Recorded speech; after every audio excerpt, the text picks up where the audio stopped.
Racing isn't easy, but experiencing it is. iRacing puts you in the driver's seat with the industry's leading sim racing game. Drive on laser scan replicas of the greatest racing circuits from around the world. Go head-to-head against other drivers chosen by skill-based matchmaking to ensure competitive racing at every level. Compete across all your favorite series in officially licensed cars engineered to deliver the most accurate driving experience possible.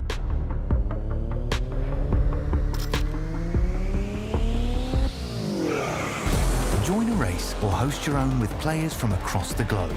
Race against the computer or in a league with friends. Feel the thrill behind the wheel. Visit iRacing.com.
Good evening, good morning, good afternoon, ladies and gentlemen, and welcome back into Infinity Broadcasting, and welcome into the SIMRIGS V8 Veterans Split 2 action for Season 28, Round 5 here this evening as we move from the north of Victoria to the south of Victoria as we go racing on Phillip Island for the halfway point of the season. It's Round 5 this evening as we go racing at a circuit which is one of the most tenured here in V8 Veterans. It's one that we've done a lot of laps around, and it's one that we're excited to go racing at once again. Hamish Munro here with you alongside Brett Fisher as always. And Brett, this is going to be a hot one tonight here on the island. Oh, well, as you said, we're at round 5, middle of the season. Things are starting to form. There's, a bit of moulding happening, and it's going to be exciting tonight. I'm looking forward to it. Are we going to see some rain? There's been talks of rain on the horizon. There was a lot of rain in practice and things like that. So that's one thing that we'll see what happens. But no, I'm pumped again. Can't wait. Pressure cooker's on. Well, right now, it is currently scheduled in for 11:30 a.m. in server time that the rain is supposed to arrive. 11:30 a.m. The only way that's going to change is if there is going to be a wind change. Is the only way that the rain will not appear here today. Looking at where we are in the schedule, we're at round 5, 200 kilometres tonight, 45 laps of Phillip Island to mark our halfway point of the season. And the fact that we're already to the 5th round of the season is incredible, and that we've got 5 weeks to go after tonight through the Bend GT circuit, Oran Park, Sandown, Adelaide and Bathurst to end out our season. It is going to be an incredible run to the end, and one that I am very, very excited for. Looking at our current point standings, Stephen Kokoschky still leads the way on 702 points to Stuart Hall out of P2, who had a great run last week out at Winton. He sits P2 in the championship once again on 649 points ahead of Scott McKenzie on 648. Mick Clifton has now snuck his way up into the top 5 on 643 after his incredible double win last week to take home the round win out at Winton as well. Rick Viger makes up our top 5. Looking at that list there, Brett, we can see there's a couple of drivers who maybe are underperforming based upon their previous expectations of how they raced last season, including the likes of Chris Blanchard, Ben Brook, and then even guys like Darren Goosey, who's come down from Split 1, maybe even Tim Mulford too, although Mulford has been there or thereabouts this season. But there's definitely some drivers who are not living up to the previous expectations that we may have set for them, others so who are exceeding them, including the likes of Darryl Callahan, who's building upon his season last season. Andrew Listner as well. What a build he's had from last season. He was averaging P20 last season. He's in the top 10 in the championship right now. And then I think the biggest one is Mick Clifton. Arguably, he is the one that is exceeding all expectations right now, sitting P4 inside of the top 5. He's probably the biggest one that has exceeded his expectations this season. And in the chat, let us know who you think is having a crack and having a good season, and who's having a bit of a not so good season. Let us know your thoughts in the chat. We'll get some conversation going. So yeah. Still only halfway through the season. Jeez, I'll tell you what, it goes quick though, doesn't it? It does. Blink and you miss it. That's right. That's exactly right. And a lot of points there close together. Sorry, Hamish, but a lot of points close together too. So, it is tight, and I must say, it's can't wait for the rest of the season. Let's see what happens. Well, the question's going out there into the chat. Can Kokoschky get his 3rd win before the Enduro start? He has got 3 rounds to do it tonight. The Bend next week, and then Oran Park before the Enduros begin at Sandown. So he's got 3 rounds to get that 3rd race win of the season. If it's going to happen, it's going to happen in the next 3 weeks, of course. But is it going to happen tonight? That is the question. As we look at where we are this evening, of course, for the great Phillip Island Grand Prix circuit, formerly used for the MotoGP. No longer is it used for that, as the resurfaced or repurposed, I should say, Adelaide Street Circuit, reshaped Adelaide Street Circuit, will now host the Australian Grand Prix for MotoGP in the future, as well as we move our way on down. And to the Penguins. That's right. Only about 90 minutes from my front door is this racing circuit. It's a great great place to go racing. And it's a fantastic course as well here on Phillip Island, as we started on the Garden Straight, of course, and up towards Doohan Corner at Turn 1. We flow around towards Southern Loop at Turn 2, where you can set yourself up for a good move through Stoner and in towards Miller at turn 3 and turn 4 as well. Turn 1 is a passing opportunity, but it's one where you've got to have balls of steel to get it made, and really you're actually setting it up for Southern Loop. You're not really going to get it completed at turn 1. You're going to complete it through turn 2 if you start it at turn 1. It's a similar story if you begin it at turn 3. You finish it at Miller at turn 4. Running around through 5 and up through Siberia at turn 6. This is a moment where you've got to be cautious to the outside of the circuit. There's a bump which can catch the rear end of the car loose and put you right up into the banking on the left-hand side. And just being cautious on exit up through turn 7. That's one of those keys. Up through Hayshed at turn 8 into Lukey Heights at turn 9. Where we can often see drivers getting side by side and getting a little bit biffy and barging up here. And often we'll see drivers exiting stage right and into the sand trap at the top of the hill there, Brett. That first sort of 2 sectors of this circuit, though, it's very flowy, it's very fast, it's very treacherous, but it's all to set you up for the passing opportunity down at MG for turn 10. Oh, yeah, and isn't that a corner? Yeah, I know. It's such a tough corner. And I would argue, though, turn 11's even tougher because of the really weird looseness you get on the through the corner when you shift up into third gear. It's a very awkward corner. I always struggle here just getting that power down around 11 and getting a decent run, you know, and it kills your run if you don't get out of 10, 11 cleanly. Well, that's exactly right. And then you run it down through turn 12, where we've seen a lot of action over the years here in Vets, of course. Pit entry is going to be very interesting tonight. It's quite difficult, though. Easy to get it wrong, but it's also easy to get it right at the same time. Pit exit, that's going to be an awkward one too, right out on the racing line, of course. This was originally a street circuit open back in 1956. It's now become a permanent race course since 1978. 4.4 Ks, 2.7 miles, 12 turns, based out of Cowes here in Victoria, Australia, for an anti-clockwise configuration. Your main passing opportunities, though, turn 1 to Miller at turn 4, the exit of Siberia at 6, up into Lukey Heights into MG, and that's about it, Brett. Everything else is more so a setup area for your moves. I'll tell you what, is that a go-kart track? It is. That is in the shape of the on circuit. the left-hand side of Southern Loop, in the shape of the Phillip Island track. How awesome is that? I know, it's pretty sweet, isn't it? That'd be a cracker to have a go on that. Yeah, the gate to get into the circuit, which is quite a good photo opportunity actually if you ever do visit it, is just if you look where the go-kart circuit is, you can kind of see where the main road is just below it, and it kind of dips up towards the top left of screen. You'll see where the gate is there, of where the main gate for the circuit is, of where you actually drive in to visit. But yeah, and then the other main gate is further along up on the other side of turn 12 there too. But yeah, it's a great place to go racing. It's one we've come to many, many times. It's one that I'm very excited for once again. And I have actually driven a car around Phillip Island on a couple of different occasions. And I don't know whether I've told this story before, but I had a little RS2000 copy sort of lookalike sort of thing. And I was going around at the bottom of the track there, and I had a RX3 rotary go around the outside of me on 3 wheels, which was pretty spectacular. Well, we look forward to what is to come here tonight, of course, and we'll see what happens for these drivers as well. As our starting grid for this evening's race is as follows. Dave Duddle out here for Shadow Racing will start on pole position alongside Stephen Kokoschke on the front row of the grid. The championship leader will start from the front row here tonight, it seems. Row 2 and behind will then find Simon Heddersheet, and P2 in the championship, Stuart Hall out of P4 as well. So that is going to be an enticing race start between Kokoschke and Hall, starting one in front of the other. To row 3 and behind in the top 6, it's Matt Day ahead of Steve Grumley out of the top 6 here tonight as well. Row 4, we then find Darren Crosby, Halil Cesar for the top 8.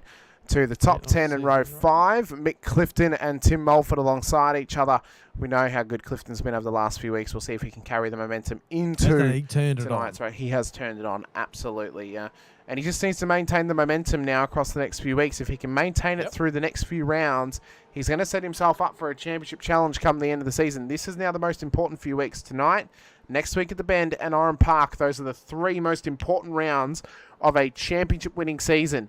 If either yourself or Kokoschke come out the other side nice and tidily, you'll be champion come season's end. That's going to be the important key for them here this evening. To row 6 and behind them, Matt Scholes will start ahead of Joe Mahoney, the 2-time champion, against the man in his debut season. Couldn't get any more polar opposite than that on the starting grid here this evening. That's a great qualifying for Joe there. It is. Well it done, is Joe. one of his best of the season, it seems. Andrew Galley will start alongside Tony Chapman out of the top 14 to Paul Burns inside P15 alongside Ben Brook out of the top 16 as well. To row 9, Chad Viger, Rick Viger. It's an all Viger ninth row of the grid. I don't know if we've ever seen that, but you need to screenshot it if you can because the Vigers are alongside each other. That's an unbelievable sight. Was it last week that they finished? They finished alongside each other as well. Last week, and this week they're starting alongside each other. I've never seen this on this grid graphic. That is fantastic. How good's that? Row 10 of the top 20. We then find Roy Clark and Nathan Favero alongside each other. Scott McKenzie, Michael Quain will then make up the top 22 to row 12. We find Adrian Zeal and Todd Duggan. We'll see if Todd can finally score some more points. He got some last week out at Winton. We'll see if he can carry that on throughout tonight's race as well. Row 13, it's Yusuf Corfidis and Matt Monday for an all Chevrolet row back here as well. And behind them, it's to Abel Verbit and Andrew Listner out of the top 28 cars on the grid order. Top 30 is made up by Travis Brand and Chris Blanchard alongside each other to row 16. And behind them, it's Scott McCune and Daryl Callahan for the top 32. To row 17, it's then Darren Goosey and Joel Oosterval alongside each other to row 18, and behind them we find Brett Taylor and Scott Weston, an all EWT row 18 back there as well. That's what is going on? Very rare that we see two teams locking out a row. That's great to see though for those guys. Mario Reale and Ernie Toth, Mario Reale and Brett Fisher, line up alongside each other further down the order before we get to Ernie Toth and Craig Miller at the back end of the field as well. Ed Cullen, Bruce McLeod, Reese DeGoey, our race controllers once more as we look forward to going racing here out at Phillip Island. And I'll tell you what, qualifying, if memory serves me correctly, was 40 drivers just over a second. Wow. So that's how tough it's getting out there in Split 2. Well, one thing that the viewers are believing in through 15 votes, Kokoschki's not going to get his third win before the Enduros begin. Ooh. And now he has three. He's already won 2 races already this season. He's won 2 already. Oh, wow. He won round 1 at Bathurst and he won round 3 at the Bend. Tonight he would be on road to winning because he's gone every third round or every odd numbered round he's won a race. He's not won a race at the even numbered rounds yet. You know who did a very similar thing so many seasons ago, Brett, to start out their season? Logan Barnett. Ooh, you know what Logan Barnett went on to do? Won the most races in a single season with 7. Yes. That's so right. Kokoschki right now is on a road to success. But we'll see if he can put it all together once again. And well, he's put it on the front row, so he started off well there. But I'll tell you what, Dave Duddle, qualifying was good. I mean, we know he was a strong qualifier from the end of last season. He put times together which were spectacular, to say the least. Struggled to put it together in the race formats at times, but he did get some good performances out of last season, of course. But he'll just be hoping to build upon this new relationship with Shadow Racing now that he's become a part of that team. What a qualifying as well from Simon Heddersheed. Great to see him starting up the order tonight as well. We know that he's got some good pace. Former race winner here too. He won it on pure strategy alone back in season 14, which is one of the greatest showings of strategy I've ever seen in a broadcast. It was only the second broadcast I ever did for veterans back then, actually, and it was one which was uploaded as a video, not as a live stream, Brett, because I couldn't do it in the projected time. So if you actually want to go watch that, you can find that in the well, if you want to go watch that, you can find it in the videos section of the Vets channel, not the live section. Did you have to get the beta? I did some editing and everything on that one. It took me a good 3 days to make that stream or make that race, but it was well worth it. I enjoyed the process. But yes, it was a good race to watch. Have a look at that. Prep ourselves here we go. Revs for the up. Race start. Revs are up and they're rising. It's Dave Duddle and Stephen Kokoschki on the front row. Who is going to reap the benefits here tonight out at Phillip Island as it's green flag once again here at Phillip Island as we roar down towards turn number 1. What a hot start for Duddle. Kokoschki and Heddersheed side by side already as we watch for Matt Day, who's had a hot race start as well. He's already jumped Stuart Hall up into the top 4 now as they ride towards turn 2 at Southern Loop. Kokoschki tries to run it on the inside of Heddersheed. Can he hang on to P2 here as they run it up towards Stoner Corner? Yes, he can, but watch for Matt Day, who's putting the pressure on the Kiwi now. Side by side through Stoner they go. Who's going to hang on tight for the ride? Through Miller. Oh, what a great start for everybody there so far. I don't think anyone's come unstuck hugely, but here we go. This is a tough one here. See Oh, as a well. little bit of a wiggle there. Oh, we can see too that Clifton and Grumley battling hard together. We know that those guys had a bit of a tough battle between each other at Shell V Power Motorsports Park 2 weeks ago. As you see Crosby there getting loose off of and Siberia. There's action further back. Look at that. Yep, that is Joel Oosterval back there. I think you've gone off track as well, Brett, and then that's Darryl Callahan too. So bit of action down at Siberia. A lot of gravel being brought back on the circuit. That is going to offer up a lot of action throughout this race tonight. Certainly is. Over the heights. Here we come down. Oh, a little bit of a balk there from. Well, it's Quayne and Listener. Quayne and Listener battling away. Yeah.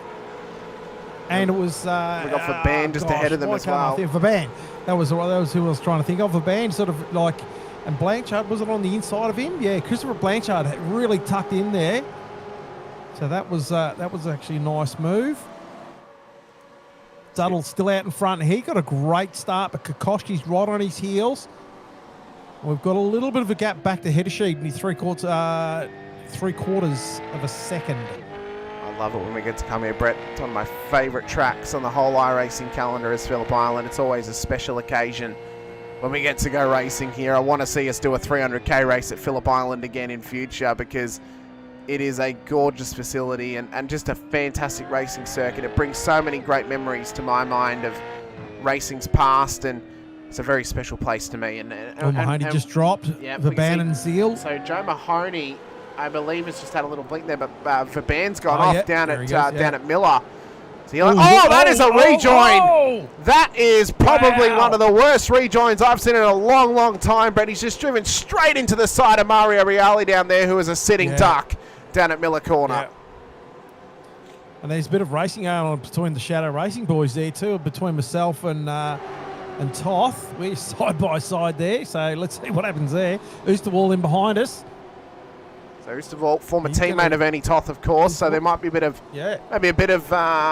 disruption, perhaps, to this battle, or maybe a bit of frustration as well.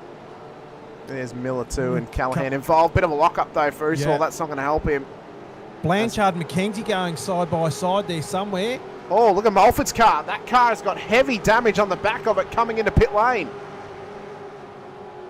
Mulford has fastest lap of the race by Heddersheed too. Oh, he has got some wicked pace tonight. 868. Yeah. So there's Mulford's car into pit lane. He'll get that thing fixed up. Taylor, Oosterwall, Miller, they're all in as well. As Heddersheed has got some wicked pace. He has got some wicked pace tonight, this Heddersheed. Kokoschki's right on to Duddle now.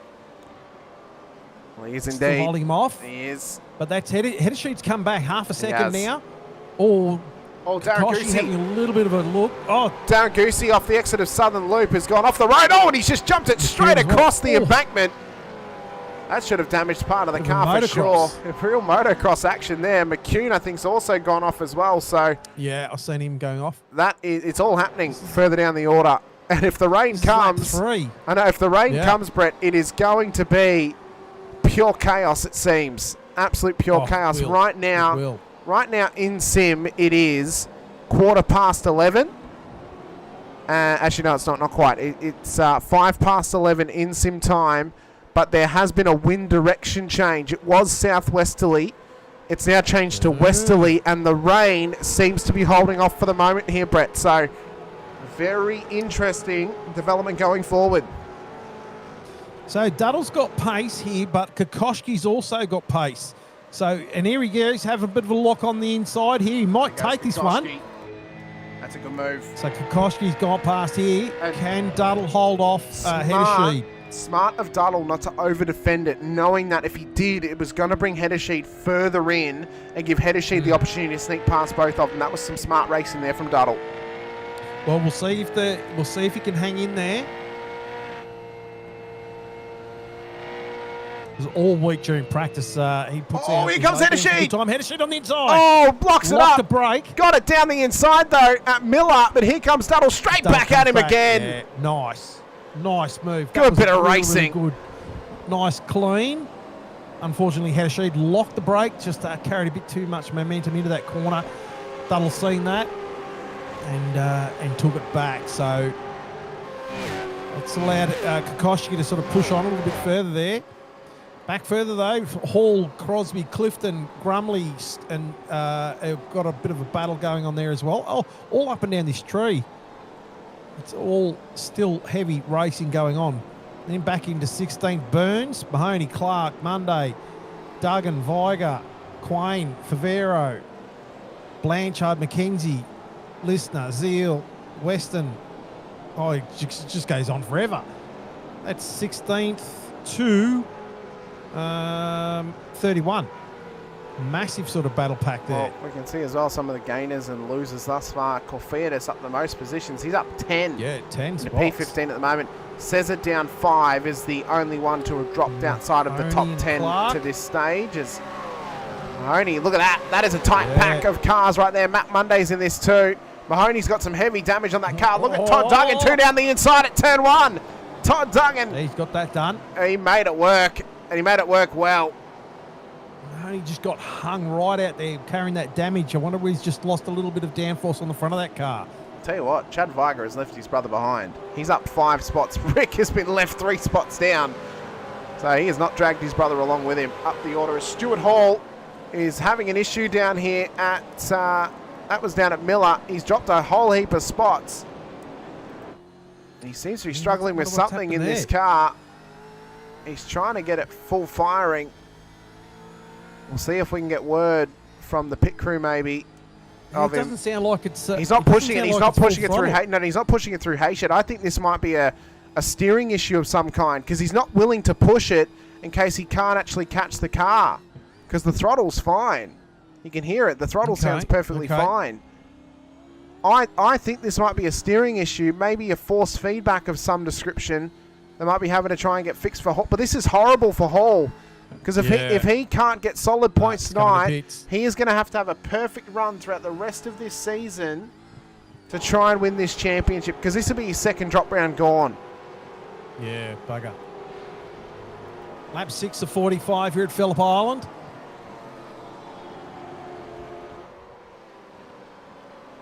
You can see here that Crosby so Mahoney in pits as well. Crosby, Clifton, they're battling hard here. They've got Steve Grumley just in behind them. Trying to chase them down up towards Stoner Corner. But Grumley's got some good pace. Good to see him running consistently this season. He's had a couple of points paying races thus far, which has been great to see. Oh, Listener. Oh. What's happened to Listener? He's dropped a few spots there. Oh, look at that. Oh, Crosby. Sorry.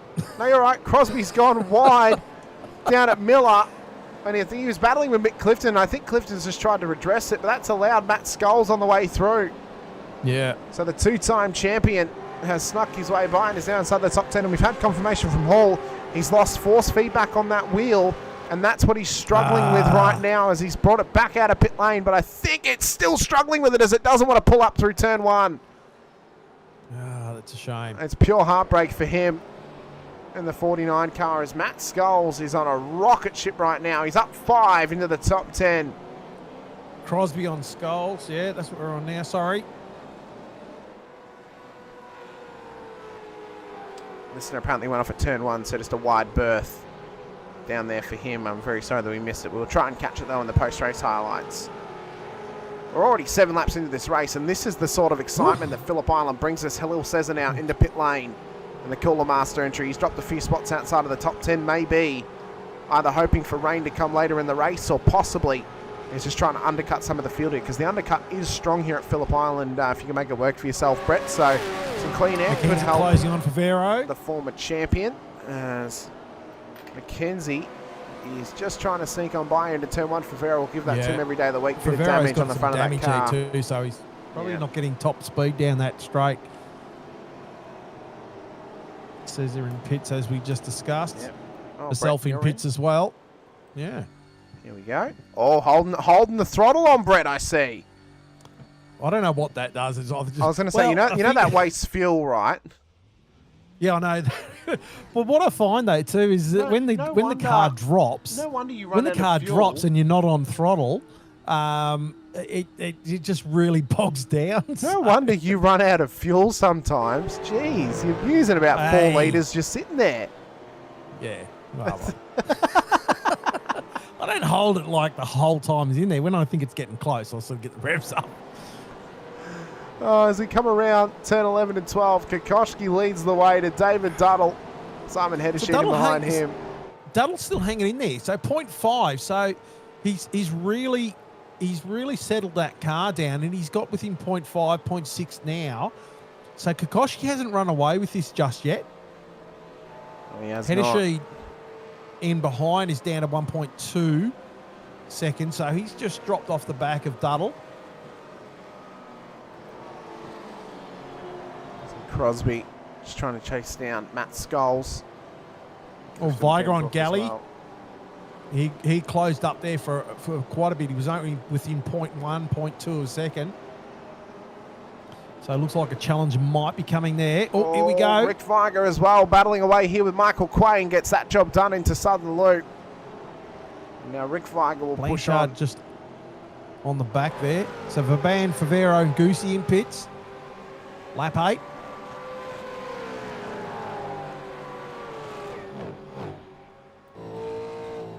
So Ernie Toth being the biggest of the stoppers with, Brett Taylor, 36 seconds in pits. Ernie Toth, 35. Putting a fair lump of fuel in there.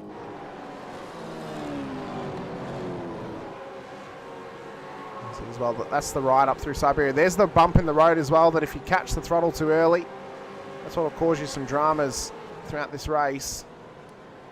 Mario Reale. Oh, that is his teammate Scott McCune off the road. Sorry, down at Miller.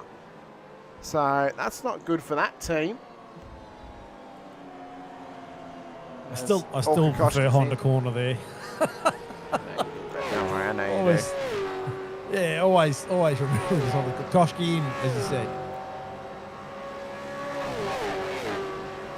Let's have a look. I'll keep my eye on, see how long he takes in pits.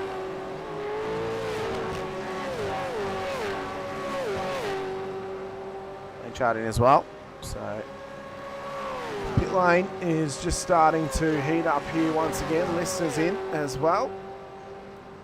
This is the place to be to see the action here for the first pit stop of the race for Stephen Kokoschki. Now in comparison, 23, 24, 25, 26.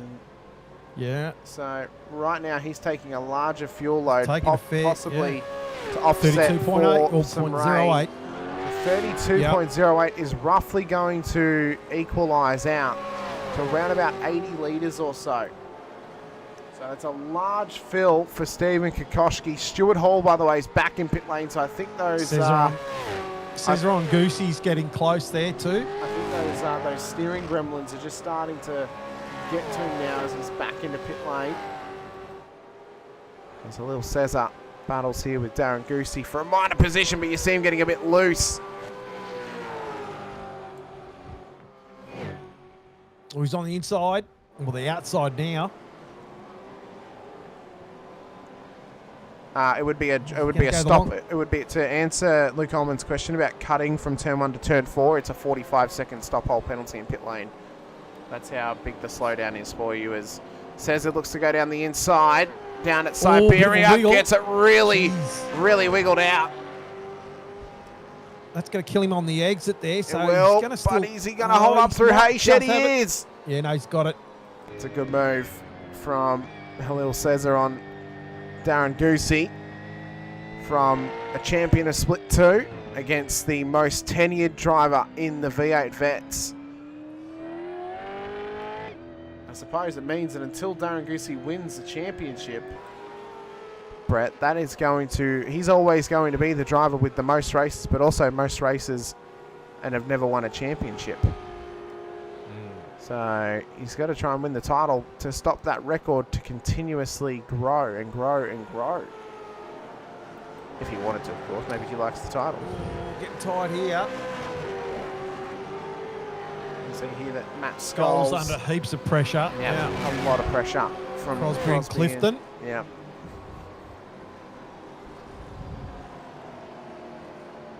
You see as well, further down the order too, we're beginning to get the Favero, Fisher and Blanchard train starting to form too. So there are some tightening battles all throughout the field.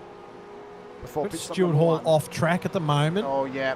That steering is not having a good time. That's off the exit of... that's the entry to turn 1.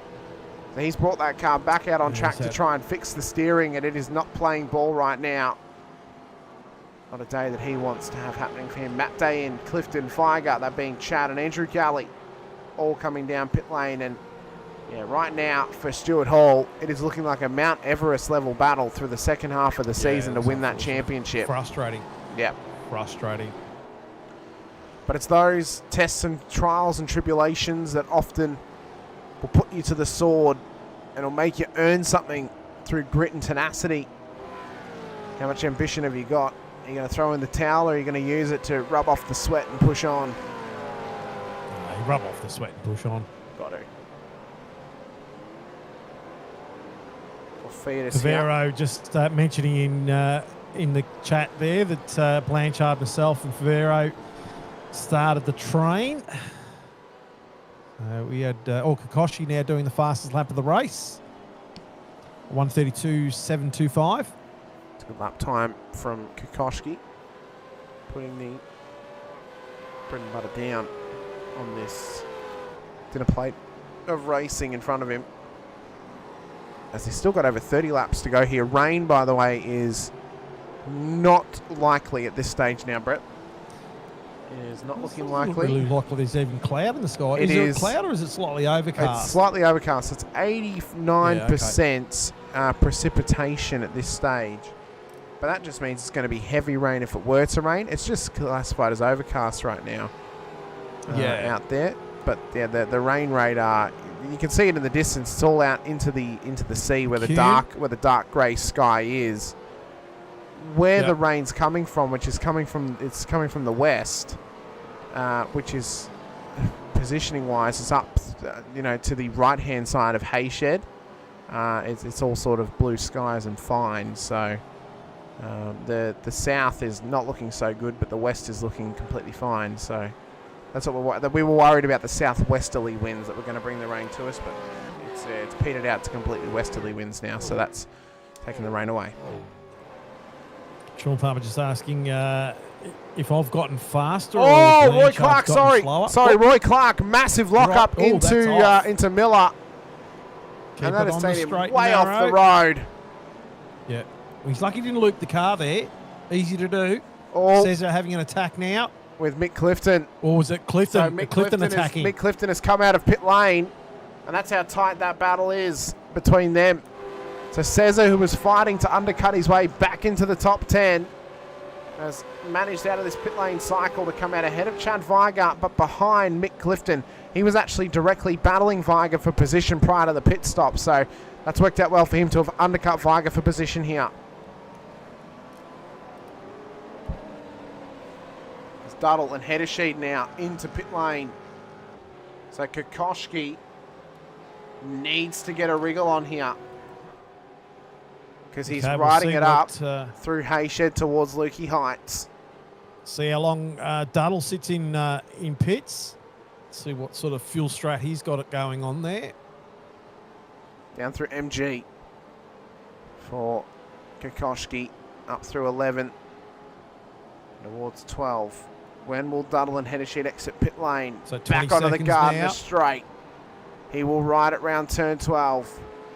25, 26. Hedersheet's exiting now. There is Hedersheet right at the exit, but Kokoschki's at pace. Kokoschki will get him here. Yeah. As he screams past pit lane and screams past Simon Hedersheet, who has jumped Dave Duddle in pit lane.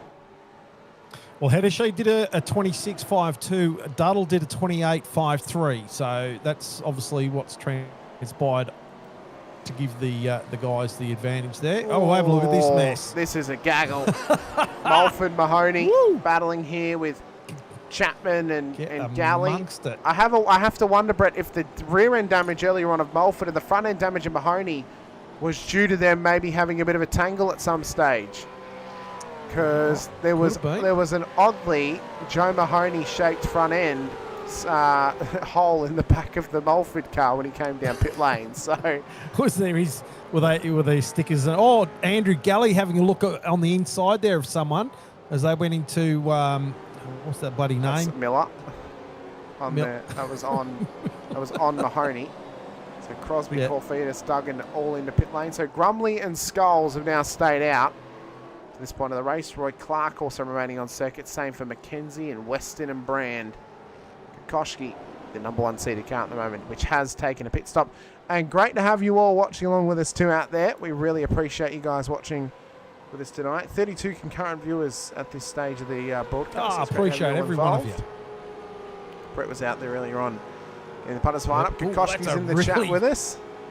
Favero as well. Very wide run from it was indeed. Header there. Was it Header Sheet? It was Header Sheet, yeah. I also nearly Got forgot to be careful there too. You sort of get yourself, on a trajectory out that way, and sometimes you can't bring it back. There we go. Fiatis out of pit lane.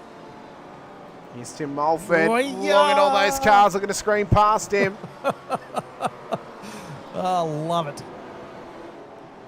We have Stuart Hall in the chat with us as well tonight. Oh, who's that? Who's that going off for an excursion? That was Matt Monday. Matt Monday's gone off the road. Down at turn 1. That was a fast exit.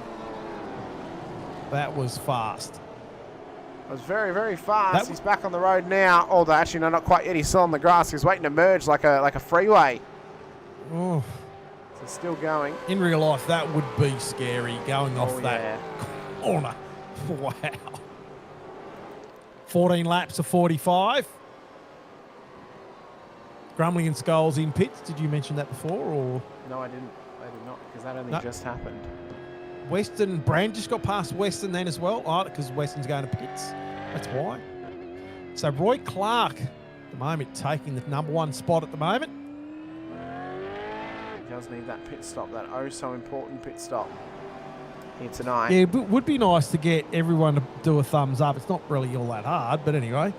Craig Just Miller. saying, Pete Keller just going 32 viewers and only 7 thumbs up. Yeah, get Come the on, likes boys going. and girls. It's free. It's not gonna hurt you. Won't hurt you. Unless you don't like clicking the mouse button. It's only going to help us. But thank you all so much for watching along with us. Sean Palmer's in the chat with us though. Tony Chapman's out there with us as well. Luke Coleman too. Pete Keller here. Matt Brunt is with us too. Oh, there's an angry pack coming down the straight there. Yeah, it's a lot of cars battling away for position. We're a third of the way through this race now.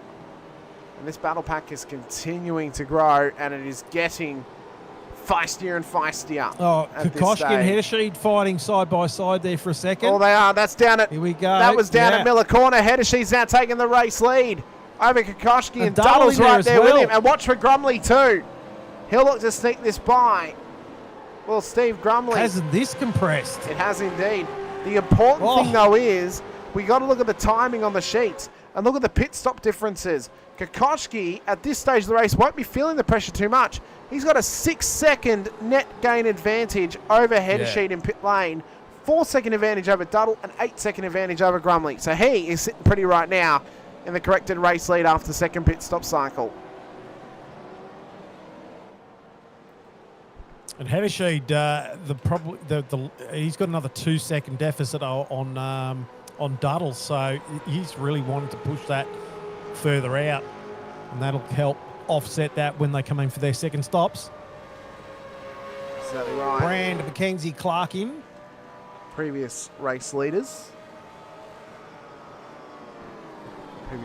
will run it into pit lane, and now we push on for this top 4 as they battle for tight positions. And again, for Kokoschke, he knows that he doesn't necessarily need the race win today. He just needs to consolidate strong performances and strong finishes. That's probably the one thing that held him back last season, Brett, was constantly pushing for perfection and constantly pushing for the top step. He doesn't need the top step to win this season. He just needs consistency. No, it's all consistency, yeah. And that's what's going to do it for him. And so far, up to this point, he's actually been able to sort of sustain the run at this stage. But can he do it again tonight? We'll soon see.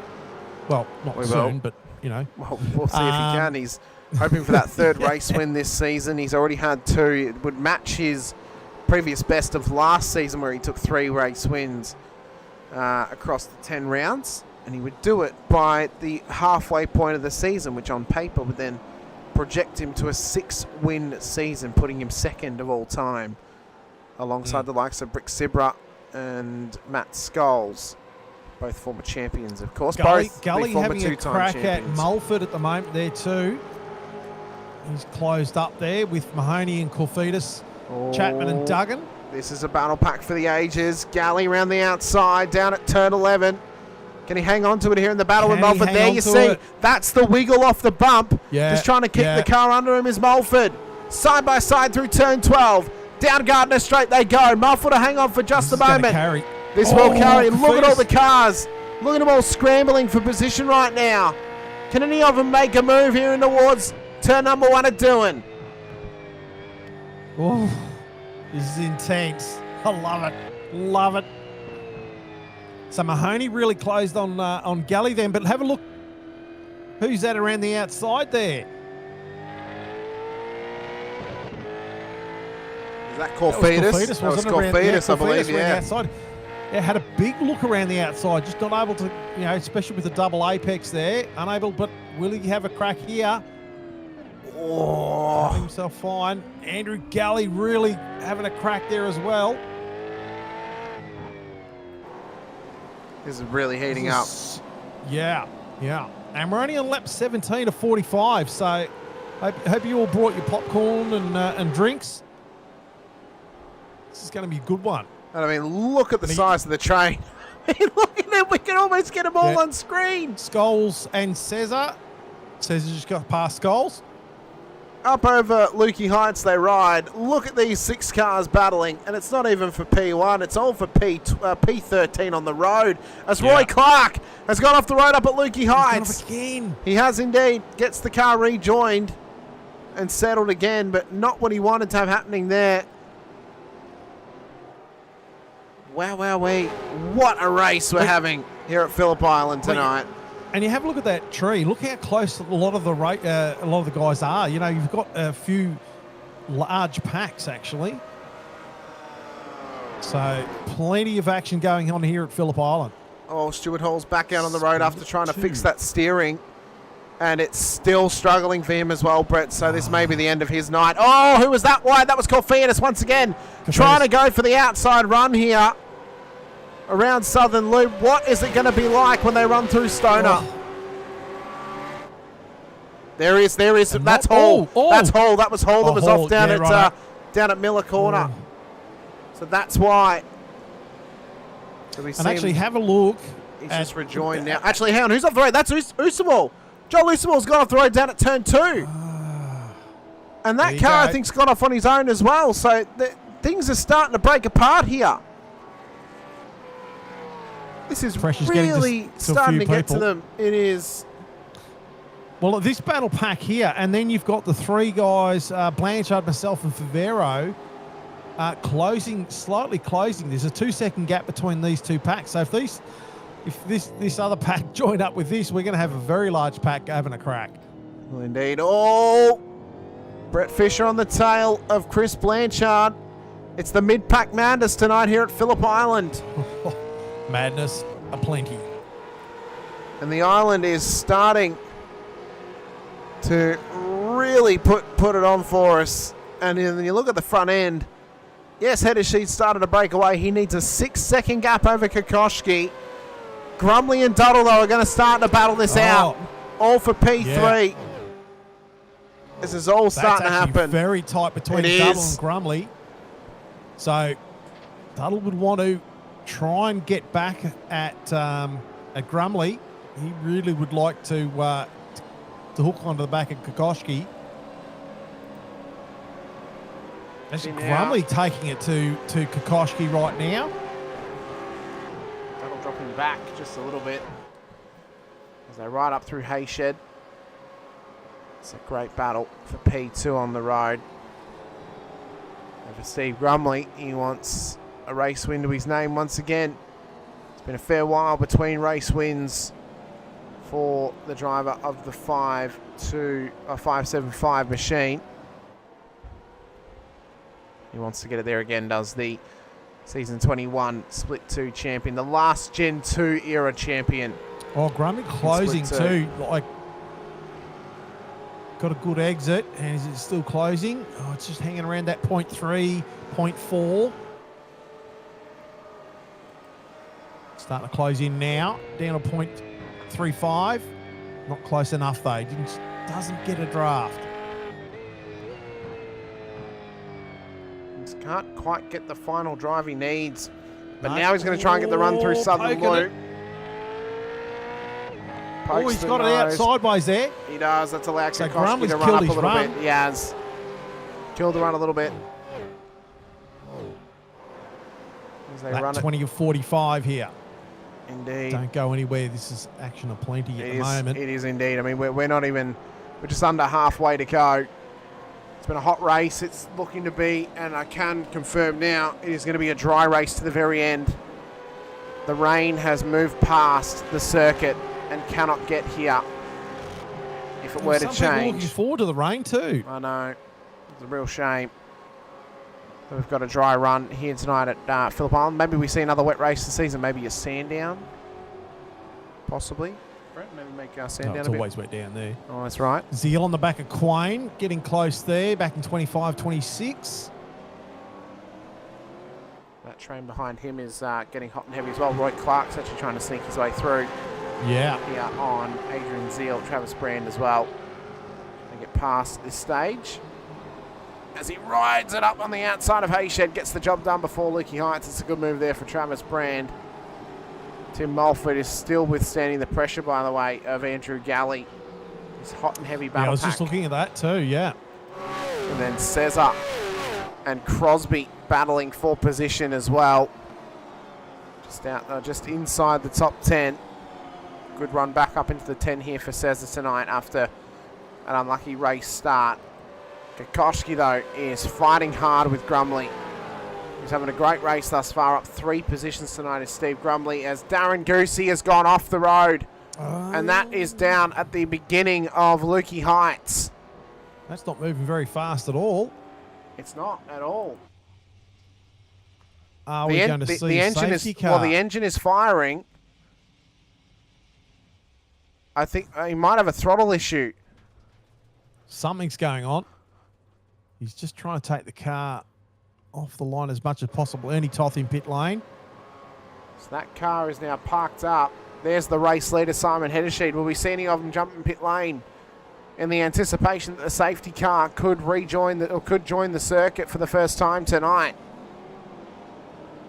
This is now make or break time. Are you going to try and commit to a stop here and maybe commit to a strategy call? Heddersheed's not going to do it. Kokoschki is not going to do it. Neither is Grumley. What about Duddle? No. Matt Day stays out. Viger stays out. Clifton will stay out. So will Scholes and Cesar and Crosby. So all of the top 10 have committed to the run outside. Great run from Viger at the moment, up at 11 spots, although he does have a bit of a fuel deficit to pay. Andrew Galley's coming in. Galley and Mahoney. Oh, no, he's in, sorry. Yeah, so Galley's coming in.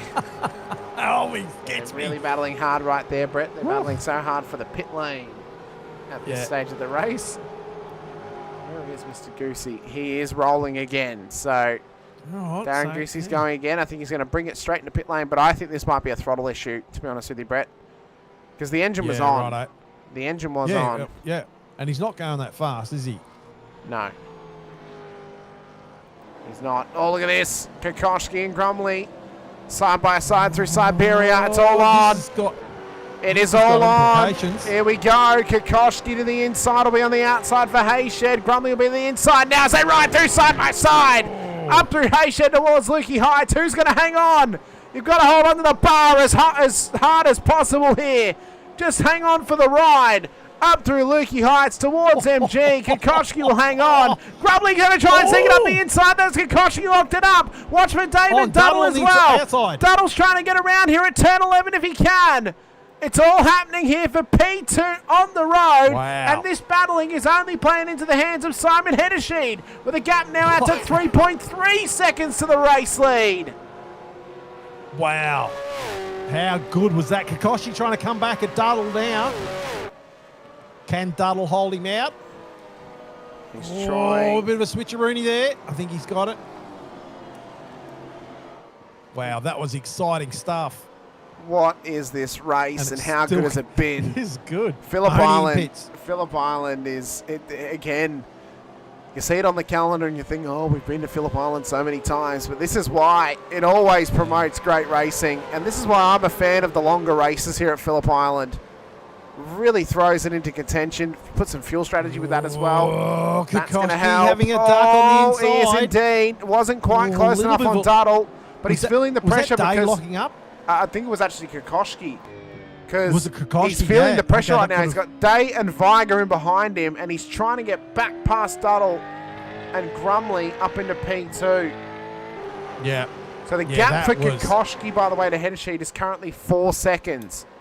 So he can allow Right. 4 more seconds to be dropped to header sheet before header sheet would maintain position over him.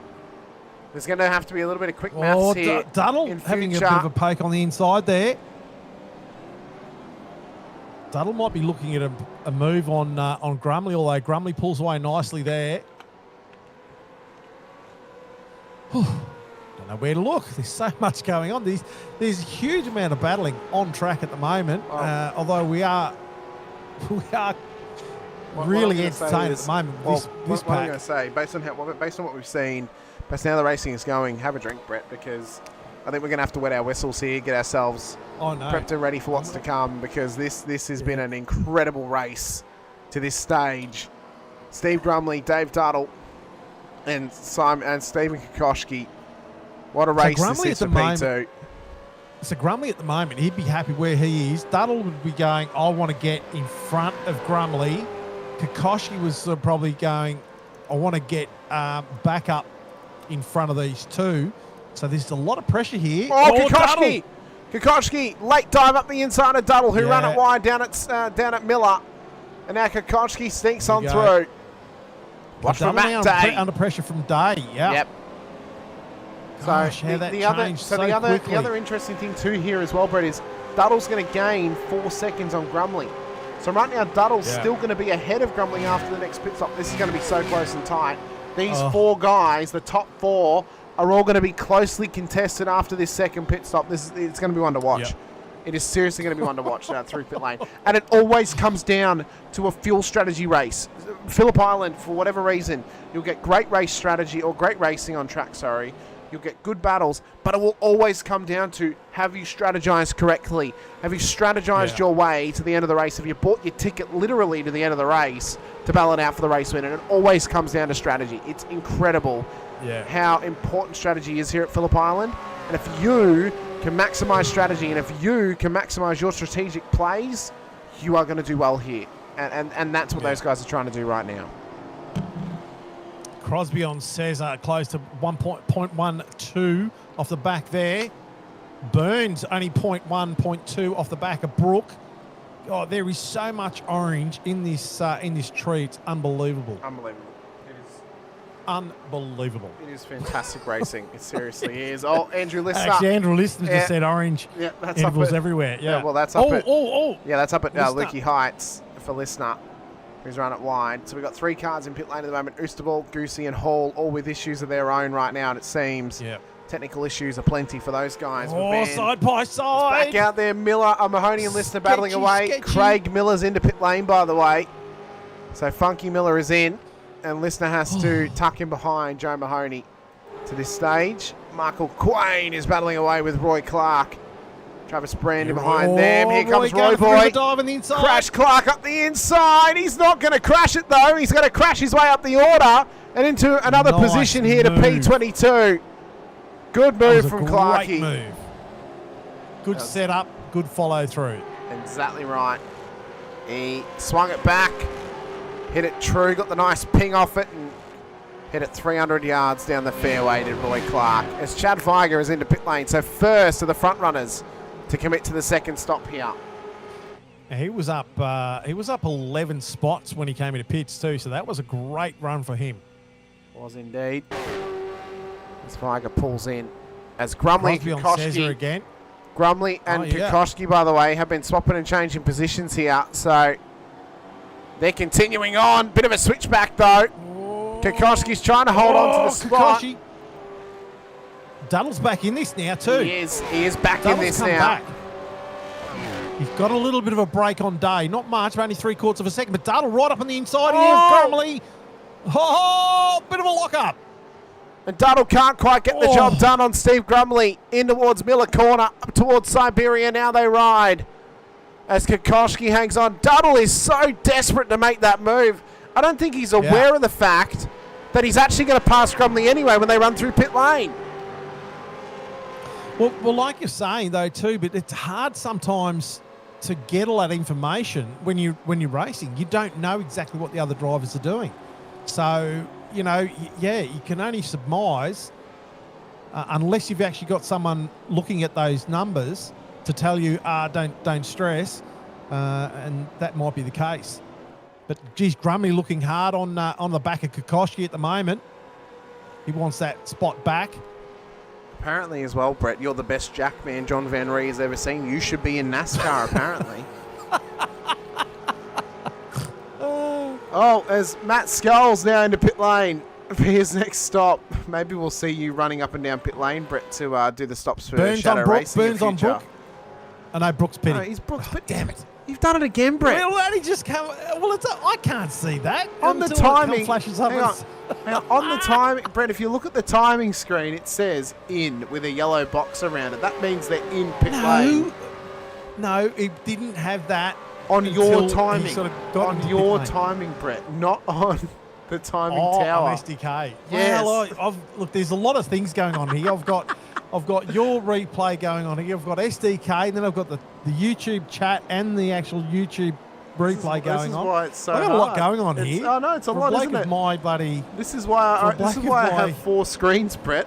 This is why I've got, and I could use 2 maybe more. That's what I need. I need another couple of screens. Well, I could use 2 got more 3. personally. I run with the 4. Jeez. It's Unbelievable. Kofita's running a little bit wide there. I'm going to have to go and get myself another drink. I've just run myself dry. 27 laps of 45 here in Phillip Island. Hope you're enjoying it. It is an absolute cracker so far. I am so fired up at the moment. It's unbelievable. Todd Duggan having a crack at Kofitas and Chapman. What? well, there's a new poll that's just gone up in the chat.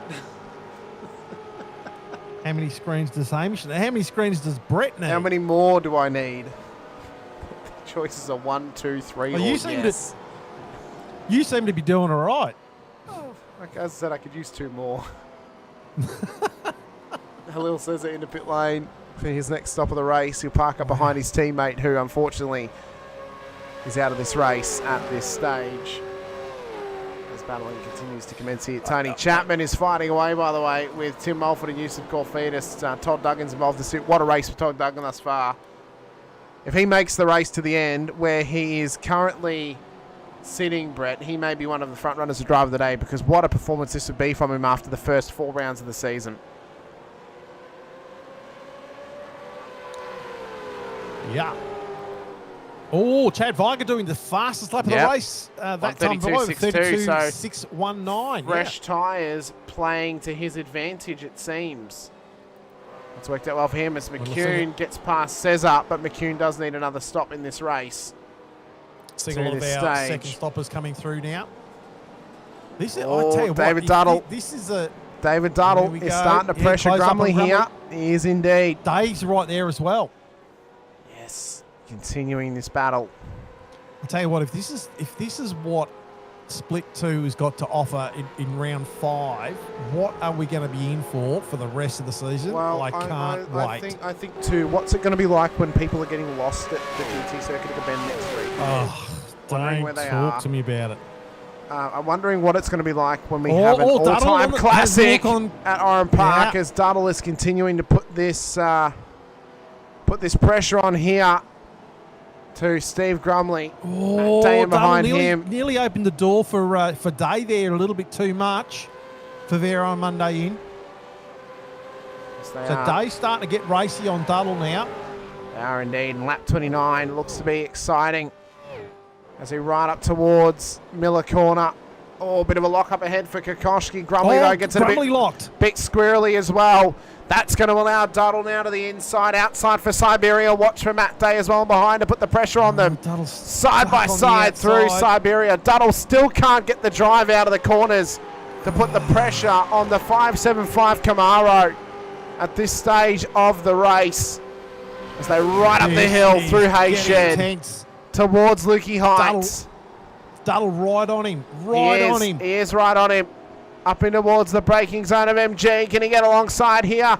Grumley will cover it. He'll cover the inside. Lock up though for Duddle. He's locked. He's trying to go around the outside for turn 11. Can Duddle get the move made here as they ride it side by side through the corner? Can they hang on? Oh, so their contact's made off the road. Grumley goes in the wall. Duddle has to try and traverse it back on the track. Race control will have a look at that one for certain. Wow.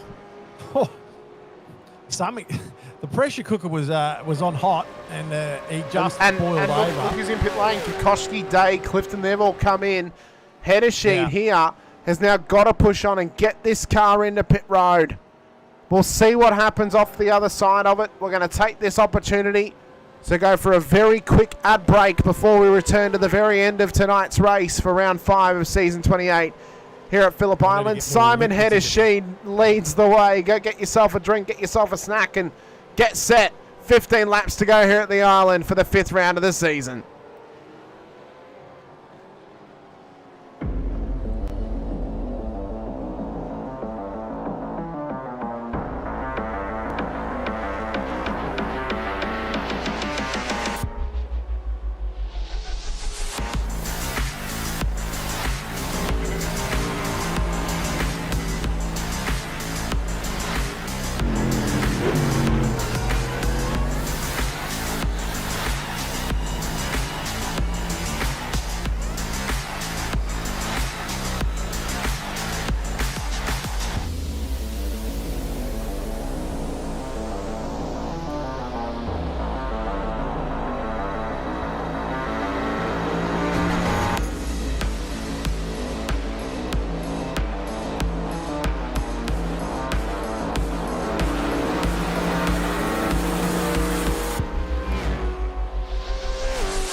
Hey guys, sorry about the lack of videos lately, but I've been really busy down in Melbourne with SIMRIGS. I've actually built our first rig in Melbourne. It's featuring our new ASR chassis. So basically it's an ASR Pro with a cubic QS210 motion system with a cubic BT1 belt tensioner. Coupled it with an awesome set of LG ultra wides. What you've seen before, these are the new brackets that I've made for the cubic system to sit through the ASR, and you notice it's really low to the ground. We got it really low to sort of match.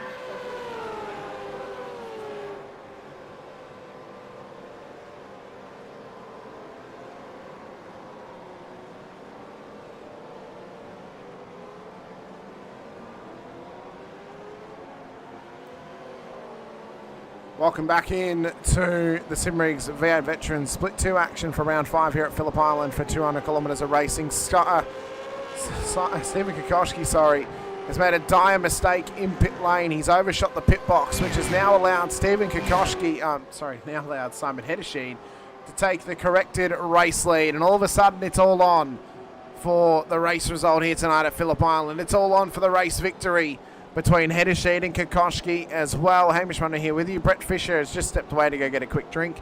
I'm sure he'll be back momentarily with us as well as we push on for the rest of tonight's proceedings as well. I know, what a time to have an ad break, Simon. I know, I should have checked. I should have checked for the pit stop. But as we push on, we've got 13 laps to go. I've heard Brett Fisher join me back in the booth once again. He sprinted his way back here, it seems. We'll check back into the post-race highlights to see what happened to Kokoschki in pit lane and why he's lost this race lead, because Hedersheen has managed to do it in pit lane. And that is a massive advantage for him. Chad Viger as well. What a race for him thus far. Up 12 positions and into a net position of P3 at this stage. What a drive for Chad Viger. And what a run for him. Hedersheed, though, wants his second win here at Phillip Island. Can he get it done? Well, he's got to survive the next 13 and a half laps to make sure he does it.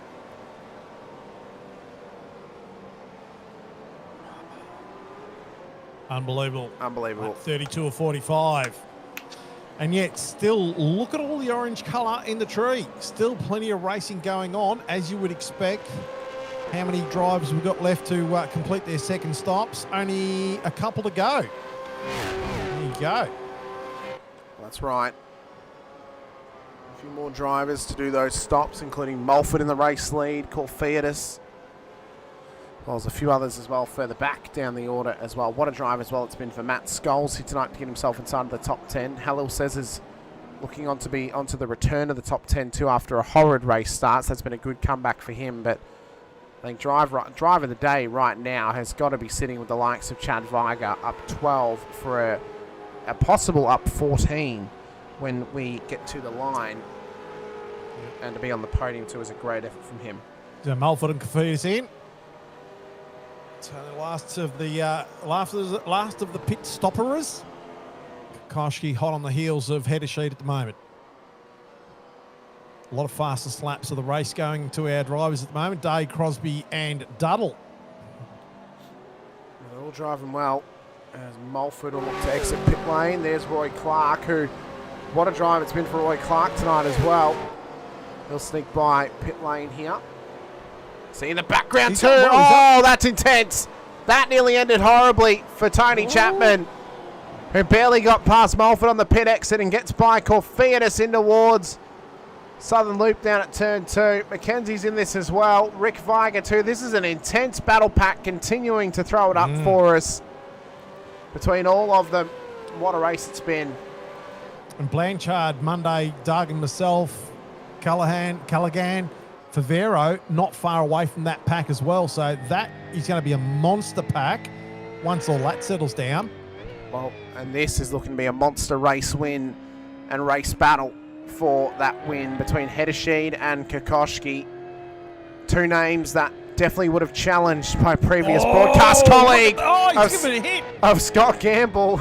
We know how he used to say Hedersheed. How would he have said Kokoschki? But anyway, what a battle it is right now. What a race it is right now, too. It was a niche reference. I knew it was going to be. Here comes Kokoschki, though, for the run up the outside towards Doohan Corner. Who is going to hang on to this race lead? Is it going to be Hedersheed? Is it going to be Kokoschki around the outside of Doohan? Can he hang on? Up to the inside for Southern Loop. Is he going to get the move made? The championship leader. He leads it for a reason, and that is exactly why. What a move to the race lead for Kokoschki as he gets past the Kiwi of Hedersheed. What a battle between them. That was a power play. Wow. He played, but he played Morse code on the back of Hedersheed's bumper for a bit there, but that was a good move. He gave him a bit of a bump draft, rubbing his racing, and it set him up for the move through Doohan and in through Southern Loop, and it took literal championship level balls of steel to make that move happen. We mentioned that that's what you need at the start of the race to get it done through turn 1 and turn 2, and that's what Kokoschki had. He breathed his way through it. And right now, he is 11 laps away from the race win here at Phillip Island, unless Hedersheed can come back at him and battling for position. Well, Hedersheed was quick in that middle sector, so, if he's got anything for him, he still might hang in there with him. Just let himself chill out a little bit. Off track for Paul Burns. Oh, that's contact with Grumley up through Lukey Heights. So contact with Grumley has cost himself a position and nearly also costing Burns a position here on Roy Clark. Oh, this is all happening. Contact with Clark had nowhere to go on Burns. That's knocked him off the road and out of the way. And look at that, trying to hold up to redress the position. That's nearly helped them all up. But look at Corfiadis trying to sneak it away through. Call him the move for Corfiadis. Call him the Roomba. He has just vacuumed those positions straight up and snuck his way through. Have a look at this battle pack now. It is closed up big time. Well, you can see Clark they're all on the going inside for of it. Grumley. Grumley will have the advantage. He Got to will start indeed. now. Watch out for some of the marbles building up on the outside of these turns too. Got pretty excessive build-up. So you just got to watch the line of your take and have a look at that. All the way from 14th to 23rd. And Well, even you could probably go to 26th. Even further up, Corfidus is 13th. So it's 13th all the way back to sorry. 23rd. And There's that's not how much big of the a gap. pack is. No, there's not. Yeah. And this is an unbelievable race. Unbelievable.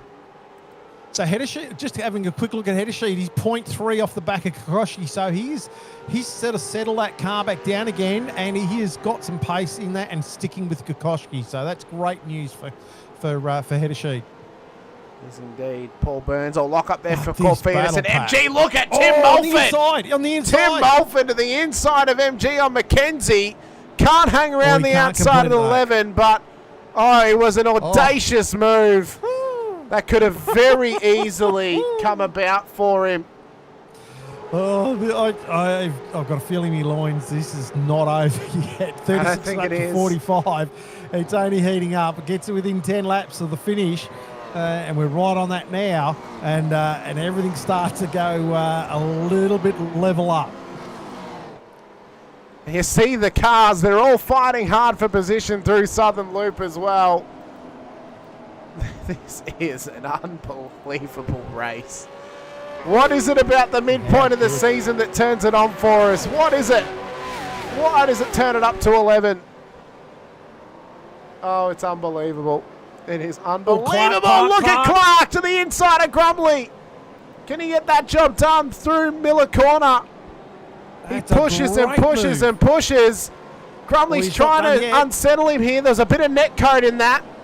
Clark's now caught to the outside. He tries to go for the switchback, but on the inside was Tony Chapman just holding the door closed. Oh, No, that's lap traffic. It's lap traffic. It's Mario Reale. He's getting the other way. Okay. Yeah. Well done. You don't want to be a part of that, I tell you. No, you don't. Don't be in the middle of that at all. No, don't be in the middle of it. Kokoschki now has settled in. Header sheet has settled in behind him. He's got 9 laps to the end of this race. Does Stephen Kokoschki to take home the race win? Joe Mahoney's in a tight battle, by the way, to get into the top 10. He's got Benbrook just ahead of him. What a drive that would be for Mahoney to get that job done as well. And then we look back. Look at that. to Look at that from Paul Corfidus. Burns Grumley. So orange, Yeah. orange, orange, orange, orange, orange, white, orange, orange. That is crazy. It's unbelievable. Absolutely Here we go, unbelievable. Here Grumley comes on the Grumley. inside of Burns. Burns lets him go. Now, those guys are in a Discord channel together during the race, so they're definitely working together here. And that was strategic to let Grumley through and possibly to chase down Corfidus. And now they'll push on once again. Mahoney on Brook as well. He's within 0.1 of a second. He is. He's right there. He's to the inside at Miller. What a drive this has been for Joe Mahoney with damage early in the race. Battling hard. Roy Clark, Tony Chapman. This is all happening Tony as Chapman, well. yeah. Down at Miller. Moves are trying to be Mulford in there made. as well. He is indeed. This To is the going outside. off. It is.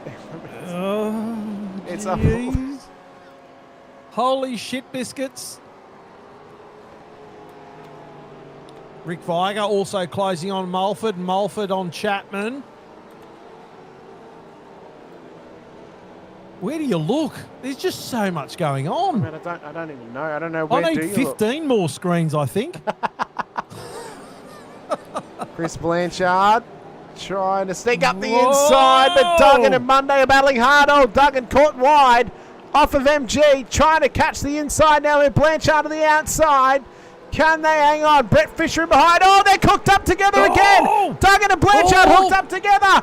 Fisher's running up the inside. Blanchard cut the door closed.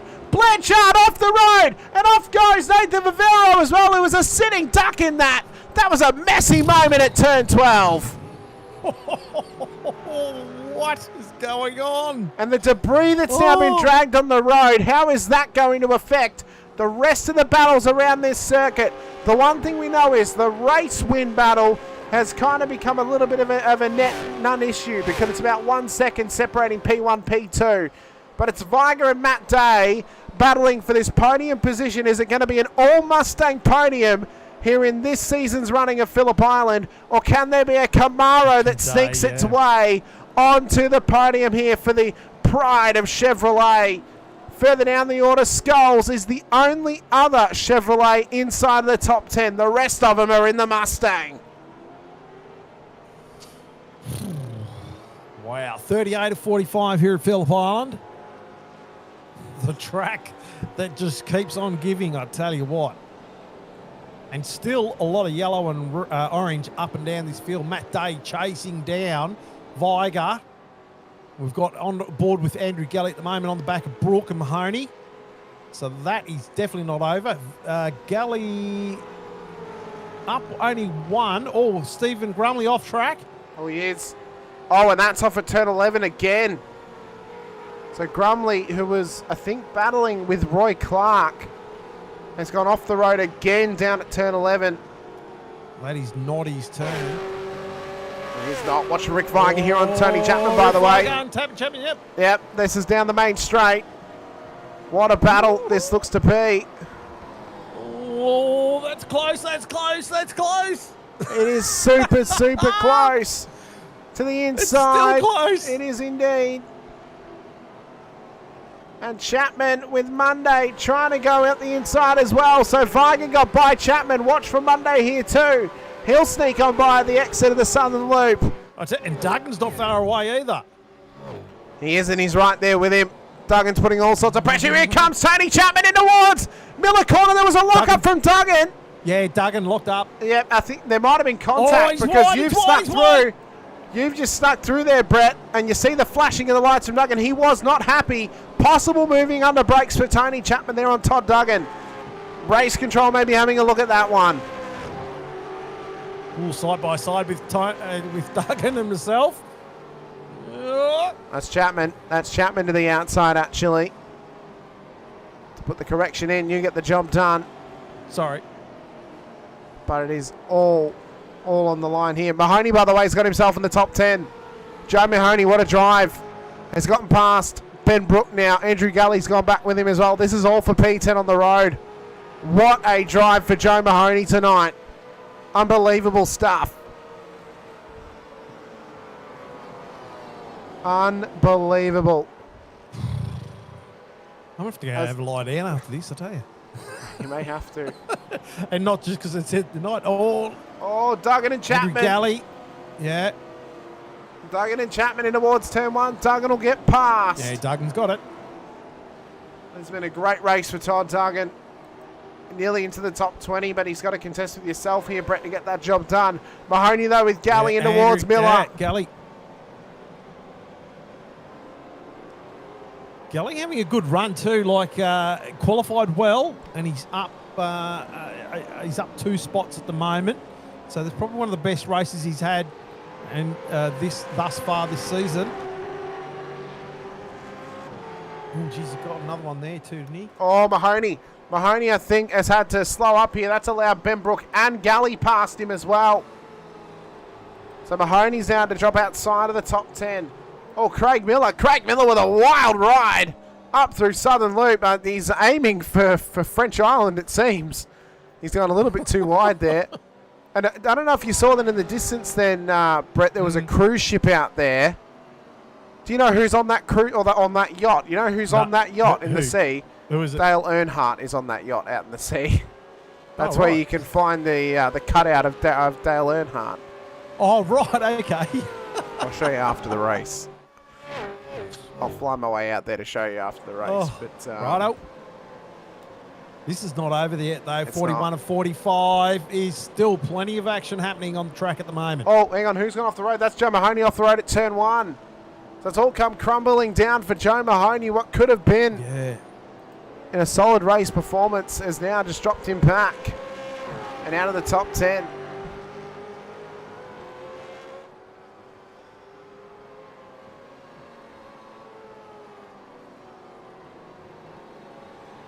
Mackenzie on the back of Burns. And Mahoney and Clark. Mahoney just coming back on, wasn't he? Yep. So there he is here, just ahead of them. The commentator's curse. No, the commentator's curse does not exist, Andrew. It is at the best of times, coinkydink is what it is. Other times, it's we just know. So Kokoschki really sort of dominating now, 3.5 seconds out in front, but he's not over yet for Hedesheed, Viger, Day. That is definitely closed right up. And not I mean, massively, but it's still in. For Kokoschki, I mean, this is a pretty significant performance, but in a pretty significant drive. I mean, this will be his third win of the season, so he matches what he did last season, but in a much stronger position this season. Obviously, he does it much earlier by the 5th round of the season. We've previously seen this done, of course, by Logan Barnett, who we mentioned, who went on to win 4 races in the last half of the season when he went on to win 7 in one season back in season 20, in season 22. So for Kokoschki, he's on the road to possibly match some... off-track Joe Mahoney again. Yeah, that's not what Joe wants. He's on the road to match history here this season.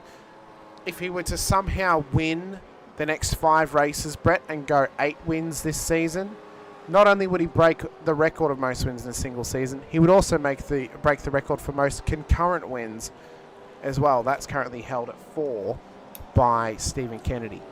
So there's a few records on the line here for Kokoschki, but he needs to be Mr. Perfect over the next 5 races.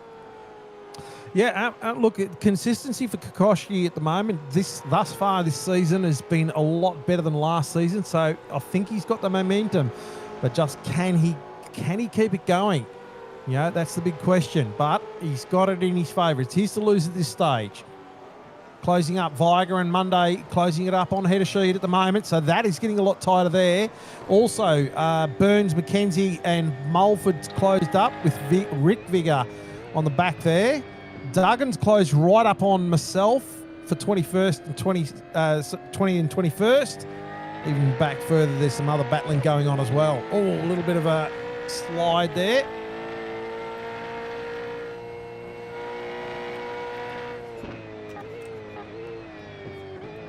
Oh, Mackenzie getting past Burns.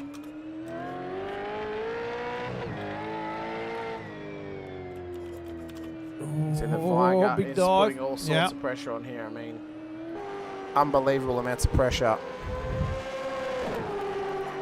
In behind Simon Hedesheed. I mean, it's absolutely fantastic to see. Look at that. This is a fantastic battle for the podium. Hedesheed at the moment in 2nd spot. Chad in 3rd. Day wants a slice of the pie, though. He does indeed. Does Mr. Matt Day, who's driven exceptionally well thus far here this evening and this season as well.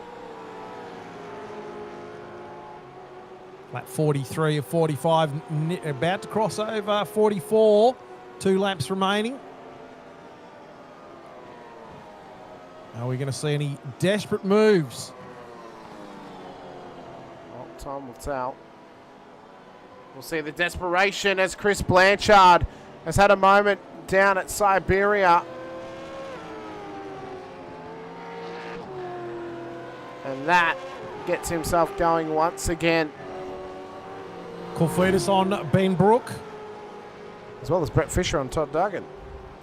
Oh, yeah. Yep. Todd Duggan making the move. That's a good move from Todd. Get himself forward now into the top 20 here today. Just great to see from him. Hedesheed still battling it out here. Driver of the Day nominations. A bit of a wiggle there. Yeah, it was a bit of a wiggle for Hedesheed. Driver of the Day nominations, by the way, going out now to get your votes in. We want to see all of you voting, please. We want to see, we've got 41 concurrent viewers. We want to see 41 votes on this. Chad Viger, Yusuf Corfidis, Matt Day, Todd Duggan. Get the votes in to the poll. We can see how many of you vote on it. You can do it very easily. And if you're watching on your TV, well, you can actually log in on your phone and chat with us in the chat on your phone whilst you watch it on TV. So get it in there. Get your vote in as well for who you think is driver of the day here this evening out at Phillip Island. Stephen Kokoschky, by the way, 4 seconds up the road, is 1 lap away from his 3rd win of the season to match what he did in season 27. Here in split 2. Figure, Rick. And Rick Viger actually's off the road. Sorry, Viger's off the road. Mulford's off the road too and into the wall. So those guys have had a tangle at the very end of proceedings. That's going to be one thing to keep an eye on in the post-race highlights, that's for sure. Kokoschky, though, what a drive this has been. Clinical through a mistake in pit lane to keep this car on the straight and narrow. And what a start to the season it's been in the first half of proceedings here. And again, this is only half time. We've still got 2 quarters to go. Still plenty more action to come your way throughout this season. Mulford in pits. Yeah, of course, Mulford's had to come in after hitting the wall then, so not to much anyone's surprise, it seems. Oh, Rick Viger. Duggan on the back of Rick Viger as well. Yeah, no, Rick's gone off the road here at turn 2 again, so. Again, yeah, right. Focusing up onto the front man at the moment. Only a few corners to go. And it's the white flag, it's the final lap, and it's the final 2 corners for Stephen Kokoschky, who will come around turn 12 here. It has been a 1-2 punch to start the season. Odd-numbered rounds, there is specialty. Stephen Kokoschky will take home the race win here at Phillip Island for his 3rd win of the season in round 5. Simon Hedersheed, what a drive for the Kiwi to P2 on the road, with Chad Viger up 14 into P3 through sheer strategy. What a race for those drivers. Matt Day inside of the top 5. Crosby inside of the top 5 as well. Travis Brander Todd Duggan has actually gone off the road to end his race down at Siberia. That's unfortunate. Mick Clifton, Dave Duddle, Matt Scholes, Halil Cesar, Andrew Galley makes up the top 10. Wow, what a race. What an absolute corker of a race. Whew. That was fantastic. Our podium finishes. Kokoschky to Hedersheed to Viger. An all-Mustang podium here at Phillip Island. You can see the burnouts beginning for Stephen Kokoschky. Is he halfway to a championship, or is he halfway to heartbreak? That's what this portion of the season marks for us. It's the halfway point. And we have still got 5 rounds to go here this season. What has been an unbelievable spectacle thus far. I mean, fantastic. Simply fantastic.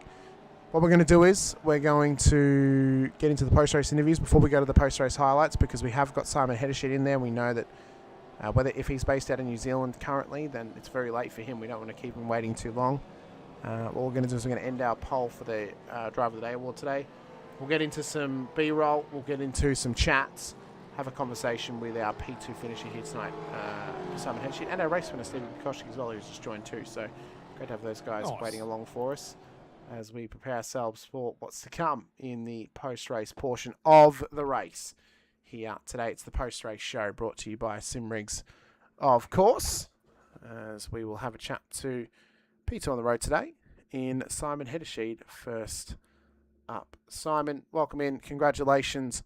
P2 on the road today. What was a great result for yourself. Driver of the Day Award last week to a P2 today. How does it feel to get those points on the board for yourself, and how are you feeling this season after such a good performance?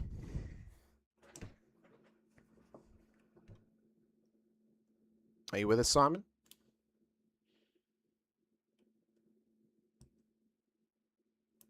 We will give Simon a moment to collect himself and to come back to us. We'll first chat to our race Hamish, winner. I had a great night. You are a stirrer, Sorry, I'll Brett. get off there. You're a stirrer. We'll first go to our race winner tonight, Stephen Kokoschky, who'll be open to have a chat to us. Stephen, welcome in. Congratulations. Race win for yourself, 3rd win of the season. What a drive that was for you. What was going on in your mind when you got that move solidified past and round the outside of of Simon down at Doohan Corner into the inside of Southern Loop? Oh, well, I had to make it hard on myself by missing my pit box to start with. And the pass around the outside, I wasn't quite sure if I was going to pull it off, but it pulled off in the end, and it was an interesting, fun race. And Simon, he pushed me there, so yeah. I mean, these are obviously solid points on the board for yourself. We'll be including a drop round as of next week. Even after 2 drop rounds, you'd still lead the championship with 3 race wins. What sort of mindset now is going into the second half of the season, knowing that the next 3 rounds, Stephen, are the championship building rounds? You've got to maintain this momentum across the next 3 weeks. How are you going to do that on board this Synergy Sim Racing Mustang? I just keep doing what I've been doing. Just breathing when I start getting myself in some little dilemmas like I did last week. And so I had to make up for last week. So I really wanted to win this week. So I actually fought a little bit with Grumley there, and Simon pulled off, made the moves, got the win in the end. So, yeah. Well, it was a fantastic win for yourself, Stephen. We congratulate you on that 3rd win of this season and the continued championship lead as well. Is there anyone that you want to give a shout out to before we let you go today? Well, I'll give this one to my teammate that couldn't make it there on Thursday. He had his daughter's birthday that he attended, so I'll give the win to Pete. I'll let him have it. Well, Stephen, we wish you the best of luck in the second half of the season, beginning next time out in the GT layout at the Bend. Thanks so much for coming over and chatting to us. Congratulations on the 3rd win of the season for yourself. Thanks. I'll throw it out there. If I win 2 more, I'll drive a Chev for the last round. Oh, please don't. You're going to make me do work if you do that. I have to change your colouring to be gold. Don't make me do work, Stephen, please. All right. Well, I'll try not to win 2 more then. Well, we wish you the best of luck, Stephen. Thanks so much. Well done, Steve. Thanks for the broadcast tonight. Thank you. Well done. Well, we'll see now if our P2 on the road is with us once again in Simon Heddersheet. Simon, are you with us as we drag you in? There we go. Are you with us now, Simon, or no? Yeah, choice, bro. I loved every bit of the race. Brett Fisher, you come down the straight. I gave it a bit of jandle. You're a stirrer, Brett Fisher, you are. Well, that's a shame. That's a shame. Yeah. Yeah. Maybe and if I put him back in the green room, Brett, can you go down there to see if he can talk in the green room, and we'll see then if. All right, I will. I'll. Yeah. Okay. You just want me out of the. You just want me out of the broadcast, don't you? How'd you know? Well, now that we're alone, ladies and gentlemen, and Brett Fisher has gone to the green room, I'm actually just going to follow him very quickly and ask him. Is it working in here, Brett? Yeah, it's working down here. Very weird. Okay. All right. Simon, well, thanks so much for coming and have a chat to us. How are you feeling after that race? I mean, that was a great performance from yourself. Obviously, Driver of the Day award last week at Winton, and then, podium performance tonight. How was that for you out there? Yeah, I even sorry, I did a sound check too, but as soon as you drag me up, it won't work. So it'll be the perms. It's probably just not giving you the permission to split 2 broadcast room. That's okay, as long as it works in here. That's all that matters. But you're broadcasting now, aren't you, Hamish? On yes, I am. Yes, in the green room. So you're good to go, Hamish. Head of sheet. Yeah. Yeah. Okay. Yeah. Look, just want to congratulate Stephen. He outdrove me. I really was really happy with my result, though. I've always gone pretty well at Phillip Island. I mean, I don't do much practice now. I jumped in the day before and did a bit, and I couldn't get into the 32s. And then I had a little think about it and just thought I was overdriving it, and I just backed it off a bit and instantly into the 32s. So it was much better. It's easy track to overdrive and just cook everything. So I'm really happy with my qualifying, especially compared to Winton last week where I was 37th, and I thought I was P nowhere with no chance, and I would have been if it wasn't for the fuel save race. That sort of saved my day. And Bathurst, which was a bit of a shame, the first race of the season, I'd just flown into Perth. I jumped on the sim with no practice, and I was sitting right behind Mulford on the same strategy after the last safety car. So and he finished third, and I think it would have been all right. But I didn't realise I was on Wi-Fi because the Ethernet cable had fallen out of the router. So yeah, lost everything on that one. So it could have been a good result. But yeah, really really good fun tonight. It was pushed. I think even there's a whole multitude of drivers. I think Grumley was a bit unlucky there. He was catching me in one stage there as well, so he would have been in the mix at the end. I absolutely. I needed probably a couple of seconds to come out in front of Stephen on that last stop because I just cooked the tyres trying to stay there, and you've got to bring him in nicely. And I couldn't do that, and they just fell off at the end. I was lucky to hang on a second, to be fair. Well, I mean, you drove incredibly well across the last few weeks, Simon. We know that you're on obviously limited schedule for majority of the season. Usually, is it going to be a similar case across the next 5 weeks, or can we expect? This one's pretty good, and thanks to the vets for putting on a all Aussie tracks, because last season's tracks were horrendous. I was glad I was in split 1P nowhere because the tracks were horrible. But yeah, loving it. Except I'm not a big fan of the bend, but I think that's next week again too, isn't it? It is. But yeah, it's much better and it's easier for me because most of the tracks I know, and I don't have to do a whole lot of practice, and I can come in and be kind of competitive. I'm never usually that good at quali, so I've got to work hard to sort of get a position. But it was a pleasant change tonight. But yeah, I should be able to do most of the races. I'm definitely going to come unstuck. I think the last one I've actually got eye surgery that same day, so I don't. Ooh. I'd be struggling to. Well, I suppose we won't be seeing you on that occasion. I won't see anyone. Well, that's a shame, Simon. But I often say that I think you've probably been the unluckiest split 2 driver to actually not have won it to this point. But that's also obviously come down to your scheduling and stuff like that.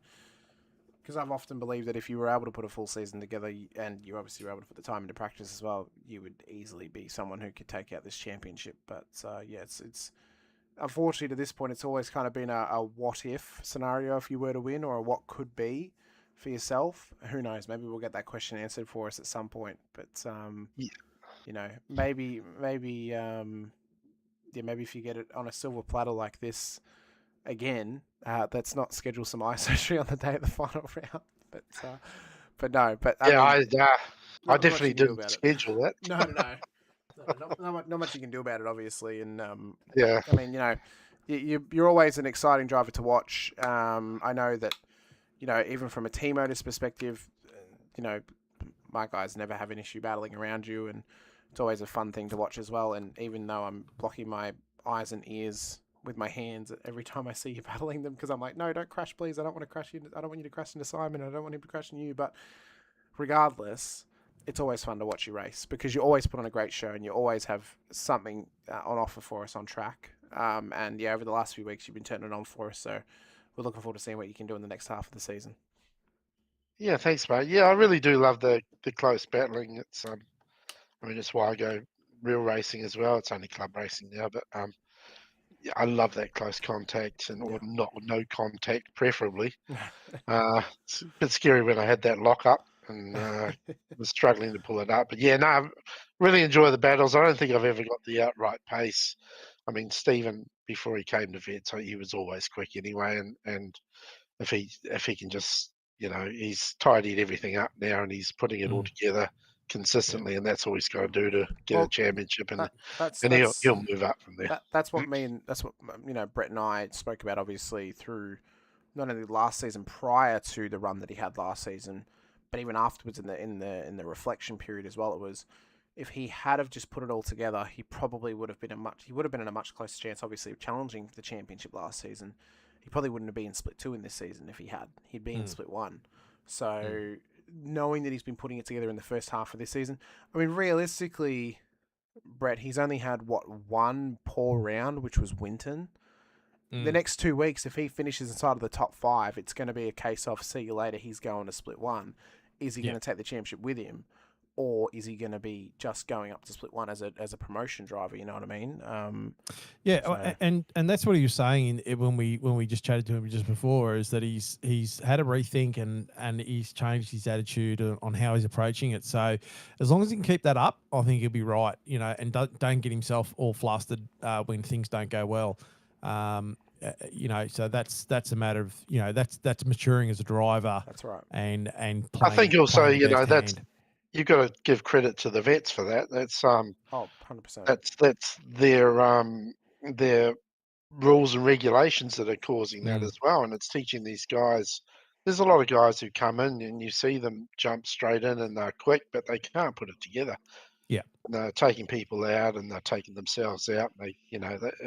And this just teaches you to be consistent all the time. You just can't really make many errors. I mean, it's even harder for me because I miss rounds, so that my dud rounds are just generally ones I can't turn up to. And if I have one like Bathurst where I was actually here and it fell apart, it's annoying. So, but yeah, it's teaching people everyone to drive really well. I mean, back when I started iRacing over COVID, you had a heap of people doing officials, so there was plenty of racing, but you don't really have that now. So. No. You do when Bathurst was on. I jumped in and did a heap of Bathurst races. I think it was last week. That was a heap of fun. But yeah, most of the tracks they put up, people just aren't doing them, unfortunately. The league is fantastic. You've got days of practice, but yeah, it just teaches people to be consistent. You don't want those penalties.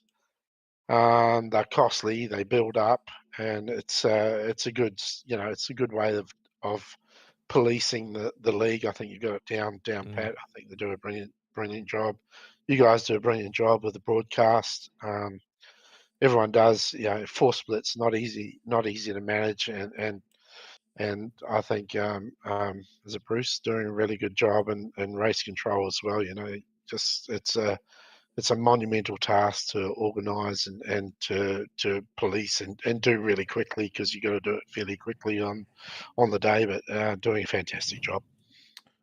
Well, that's right, and and all of them outside of this space, whether it's race control, broadcasting, admin, whatever, they all put the time in, and we thank them, of course. Simon, we appreciate you coming and have a chat to us. We wish you the best of luck out at the Bend next week, if we're going to see you on track, and we hope to see you do well. We'll see if it's another podium for yourself or if it's going to be a tough one for you. Hopefully you don't get lost at the longer variant of the Bend. We may see a few drivers getting lost. So I want to see if we have anyone pull into the wrong pit lane. That would be funny.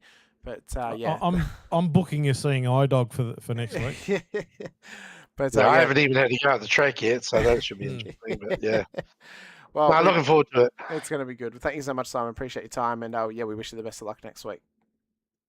Thanks, boys. Cheers. Thanks. So much. All right, here we are. Yep, here we are. We're back in the regular booth. We locked the door on Simon. We closed the door on him and locked him back outside again. It was too cold out there, too cold and wet. We've got ourselves back in the room. What we're going to do is we're going to take this time to go to the SIMRIGS post-race highlights here for round 5 of the season. Cool. It all started on the main straight, of course, with the front row off of the start line, and it was a hot start for those front runners. Kokoschke went trying to go in the straight into the race lead, but couldn't quite get past Dave Duddle on lap 1. It was then Struggle Street for Joel Oosterval and Darryl Callahan down at Siberia, as those guys made contact down there, just trying to keep themselves in check. As Oosterval, you see they're trying to get back on the road. Brett Fisher crossing the grass as well down there too, so he had himself a little excursion. I seen what was going on in front and got a bit excited on the break. Oh, Abel Verben got crossed up with Adrian Zeal down towards Miller on lap 2, so that's not what he wanted to have happen. And then this was the rejoin of all rejoins. Bang, straight into Mario Reali, who goes around. That's not what we wanted to see for him. Tim Alford then in a pit lane with a bit of damage on his car. I don't actually have the incidents for that one, so I'm not sure how that's actually occurred to him. Roy Clark with an off-track up at Southern Loop. Runs it a bit wide.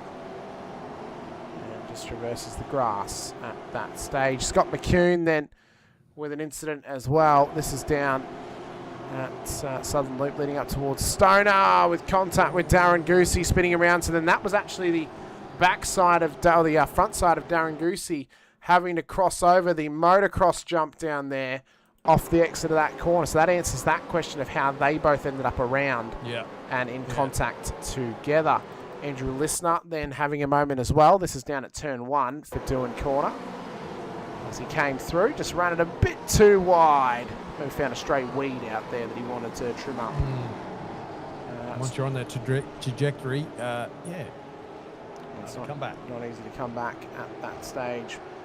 Stuart Hall then had some difficulties with his steering, including force feedback issues that he then had to try and sort out as best he could. And this was the moment for him as he came out of pit lane. He tried to feel it up, saw that it wasn't working, and then got it caught off track and just decided it was better to pull it into the grass than to actually pull it back on the tarmac in the way of the traffic. So that is how he's ended up off the road with those force feedback issues at this stage of the race. Matt Scholes then also had a moment too. This is in a battle with Darren Crosby down at Miller Corner. Just ran a bit too wide down there, a bit overzealous on the brakes and did not want to pull up. Roy Clark in a very similar manner down at that corner. Massive lock-up for him. And it was lock-up city was that corner tonight. That's how he's ended up off the road as well. Craig Miller had a minor incident later on too. We had then Matt Monday as well getting into it here. This was battling as he came out of pit lane. He was battling with Duggan, and I believe that was Chapman. Just a massive wide run into the sand trap down there. Kept himself going to that point of the race. But that was then when he was actually traversing the inside of Southern Loop and just hanging to the inside of that corner as best he possibly could. Then this was Stuart Hall again coming out of pit lane and trying to get this steering sorted. This is down towards Miller Corner, and this was we saw the back end of this actually. Massive lock-up straight into the escape road. And then perfect flick spin actually. So that was a good flick spin from Stuart actually to get that car spun back around again. Stuart Hall. Joel Oosterwald. This was the wild ride. Or the beginning of a wild ride for him. That was down at MG at turn 11. I saw him. But actually he had this previously. This was the one at turn 1.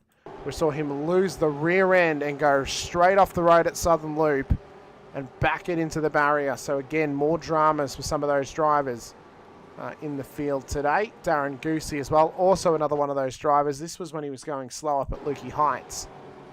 And we were trying to surmise of what was happening with him. And we never really quite got the answer to that one, unfortunately. This was Adrian Zeal battling with Scott McKenzie. Just lost the rear end off of the exit of MG.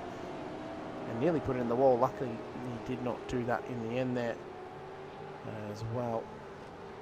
I'm trying to find the next set of pit stops for some drivers as well, including Stephen Kokoschke, which was actually a pretty important one because that's actually what cost him the initial race lead out of pit lane. But there was this incident we have to speak about first of all, and this was between Dave Duddle and Steve Grumley. See, they're getting crossed up together. And Grumley backed it straight in the wall. Duddle having to pick up the pieces of that moment. This was then Stephen Kokoschke's entry into pit lane. Overshoots the pit box and has to reverse it back again. And so that's why that cost him time in pit lane to Simon Hedesheed. I did that exact same thing. It's very, very easy to do, of course. Seconds. And had some tight battling throughout the field once more. Just going to try and find it here. At this moment here with Paul Burns and Steve Grumley. That's up at Lukey Heights. So that was the contact between them.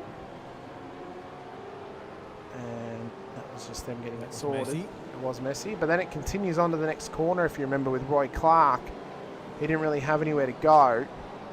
So as he tries to come through, he makes a little bit of contact with Burns. That knocks Burns off the road.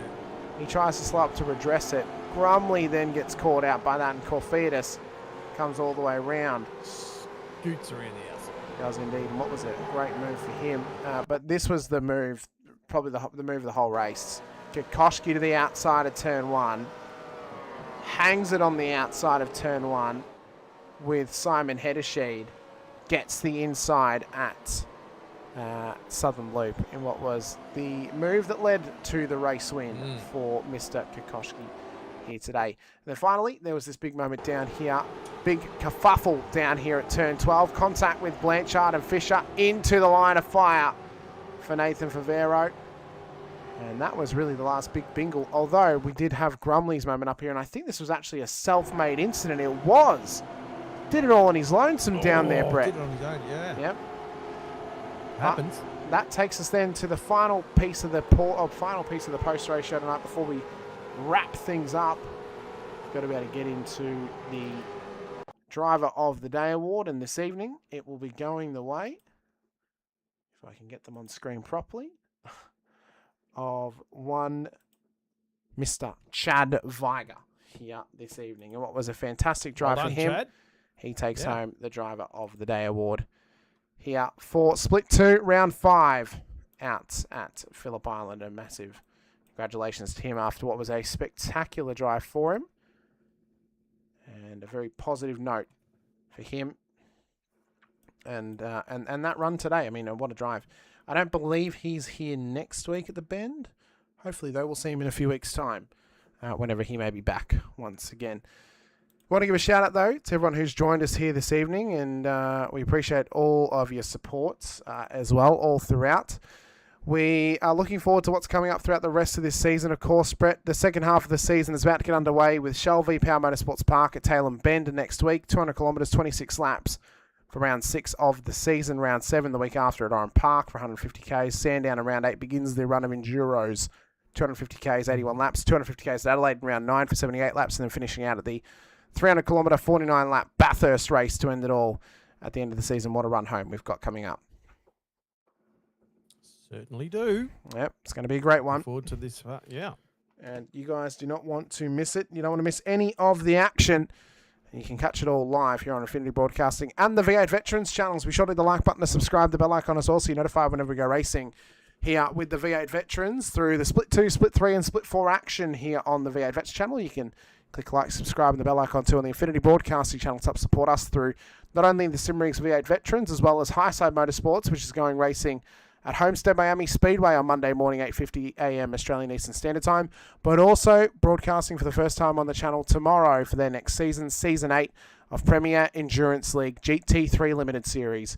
We'll be going racing at Circuit de Barcelona, Catalunya. It'll be myself and Brock Kadai in the booth for Premier Endurance League this season.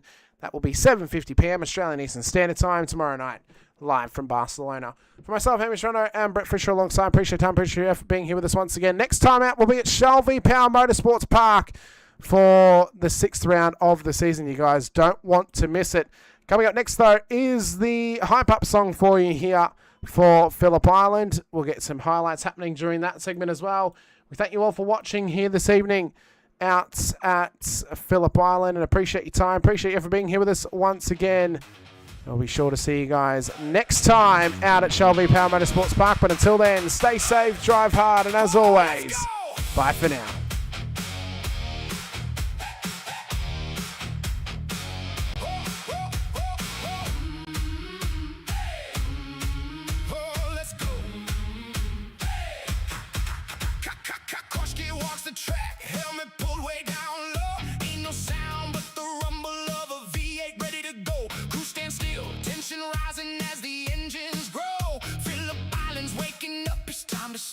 Show. Are you ready? Are you ready for this? Are you bracing for the heat from the fleet? Out of pit lane, the engines rip. Boom, boom, boom to the beat. Yeah! Another lap bites the dust. Another lap bites the dust. And another one done, and another one done. Another lap bites the dust. Hey, I'm gonna chase you to another lap bites the dust. Turn one, screaming ocean, wind cuts low. 45 laps and the pace won't slow. Leaders pushing hard, the pack's in tow. One wrong twitch and down you go. Hall's locked in with a razor stare. Mackenzie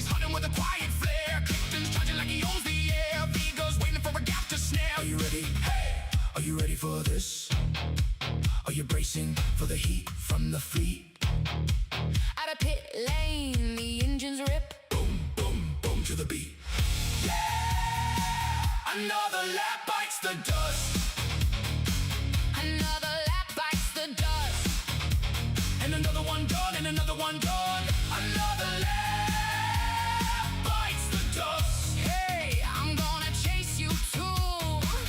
Another lap bites the dust. Tires screaming of the island bites. Slipstream battles on the floodlit nights. Brake lights flash in the frantic fights. Every lap's a gamble of wrongs and rights. Koshki's steady, but the gap's not sealed. Hall's momentum starting to build. Mackenzie's patience weapon concealed. Clifton's fury's fully revealed. Are you ready? Hey! Are you ready for this? Are you bracing for the heat from the fleet? Out of pit lane, the engines rip. Boom, boom, boom to the beat. Yeah! Another lap bites the dust. Another lap bites the dust. And another one done, and another one done. Another lap bites the dust. Hey, I'm gonna chase you too.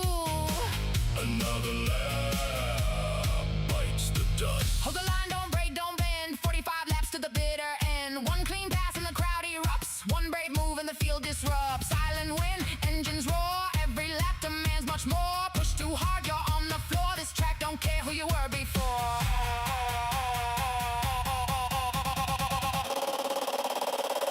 Another lap bites the dust. Another lap bites the dust. And another one done, and another one done. Another lap bites the dust. Hey, I'm gonna chase you too. Another lap bites the dust. Boom, boom, boom, boom. Feel the thrust. Oh. Boom, boom, boom, boom, boom, boom, boom. Feel the thrust. Hey! Boom, boom, boom, boom. Feel the thrust. Phillip Island's rough and just. Round 5's fires ready to combust. Another lap bites the dust. Dust, dust, dust, dust, dust, dust, dust, dust, dust.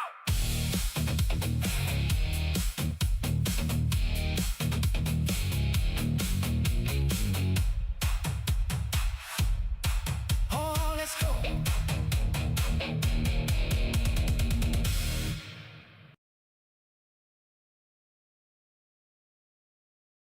Lines screaming, tires bleeding, virtual cubes, the motor's breathing, engine thunder from down under, piston fire, turn asunder, put your name in lights.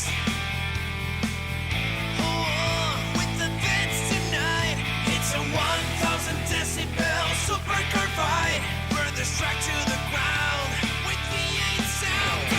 You're so steel, but the racing's real. Pedal down every pass you feel. Step right up and place your bets. This is us, the V8 vets. Put your name in lights. Put your name in lights with the vets tonight. It's a 1,000 decibel supercar fight. Burn this track to the ground with V8 sound. Put your name in lights. Oh, oh, with the vets tonight. It's a 1,000 decibel supercar fight. Burn this track to the ground with V8 sound. Burn this track to the ground. Come on now, put your name in lights.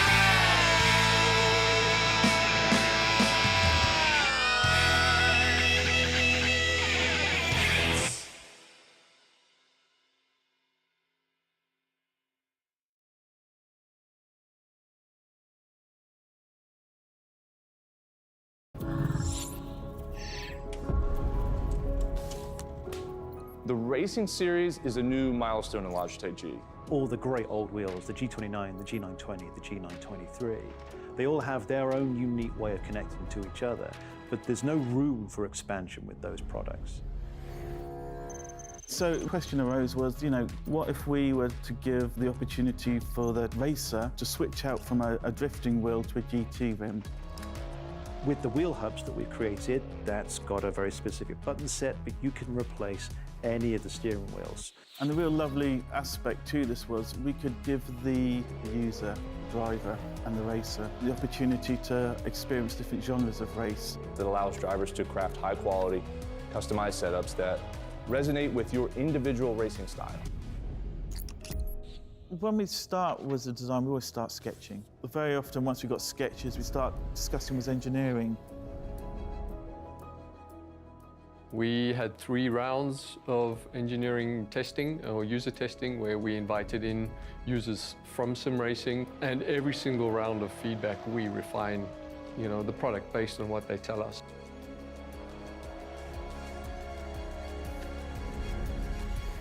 In the sim racing lab, again, we're going to use data to really analyze what a driver needs. We've used everything from eye tracking to the inputs from the pedals, the inputs from the, let's say, input devices, the wheel and the pedals, the shifter. We're taking that and we're compiling it so that we can build different products based on those individuals' needs for all consumers and all drivers. I don't know of anyone else in the industry that's actually doing this kind of research into their products to see how their products are affecting performance of their users. We've built the product to make sure that it's as reliable as possible. So the innovations in engineering that I'd say we're most proud of is the sequential handbrake and shifter toolless changeover. This is now a patented system, so it's really easy for the user to just switch between modes. If you give people the tools to do what they want, they will. They will just go off and have fun.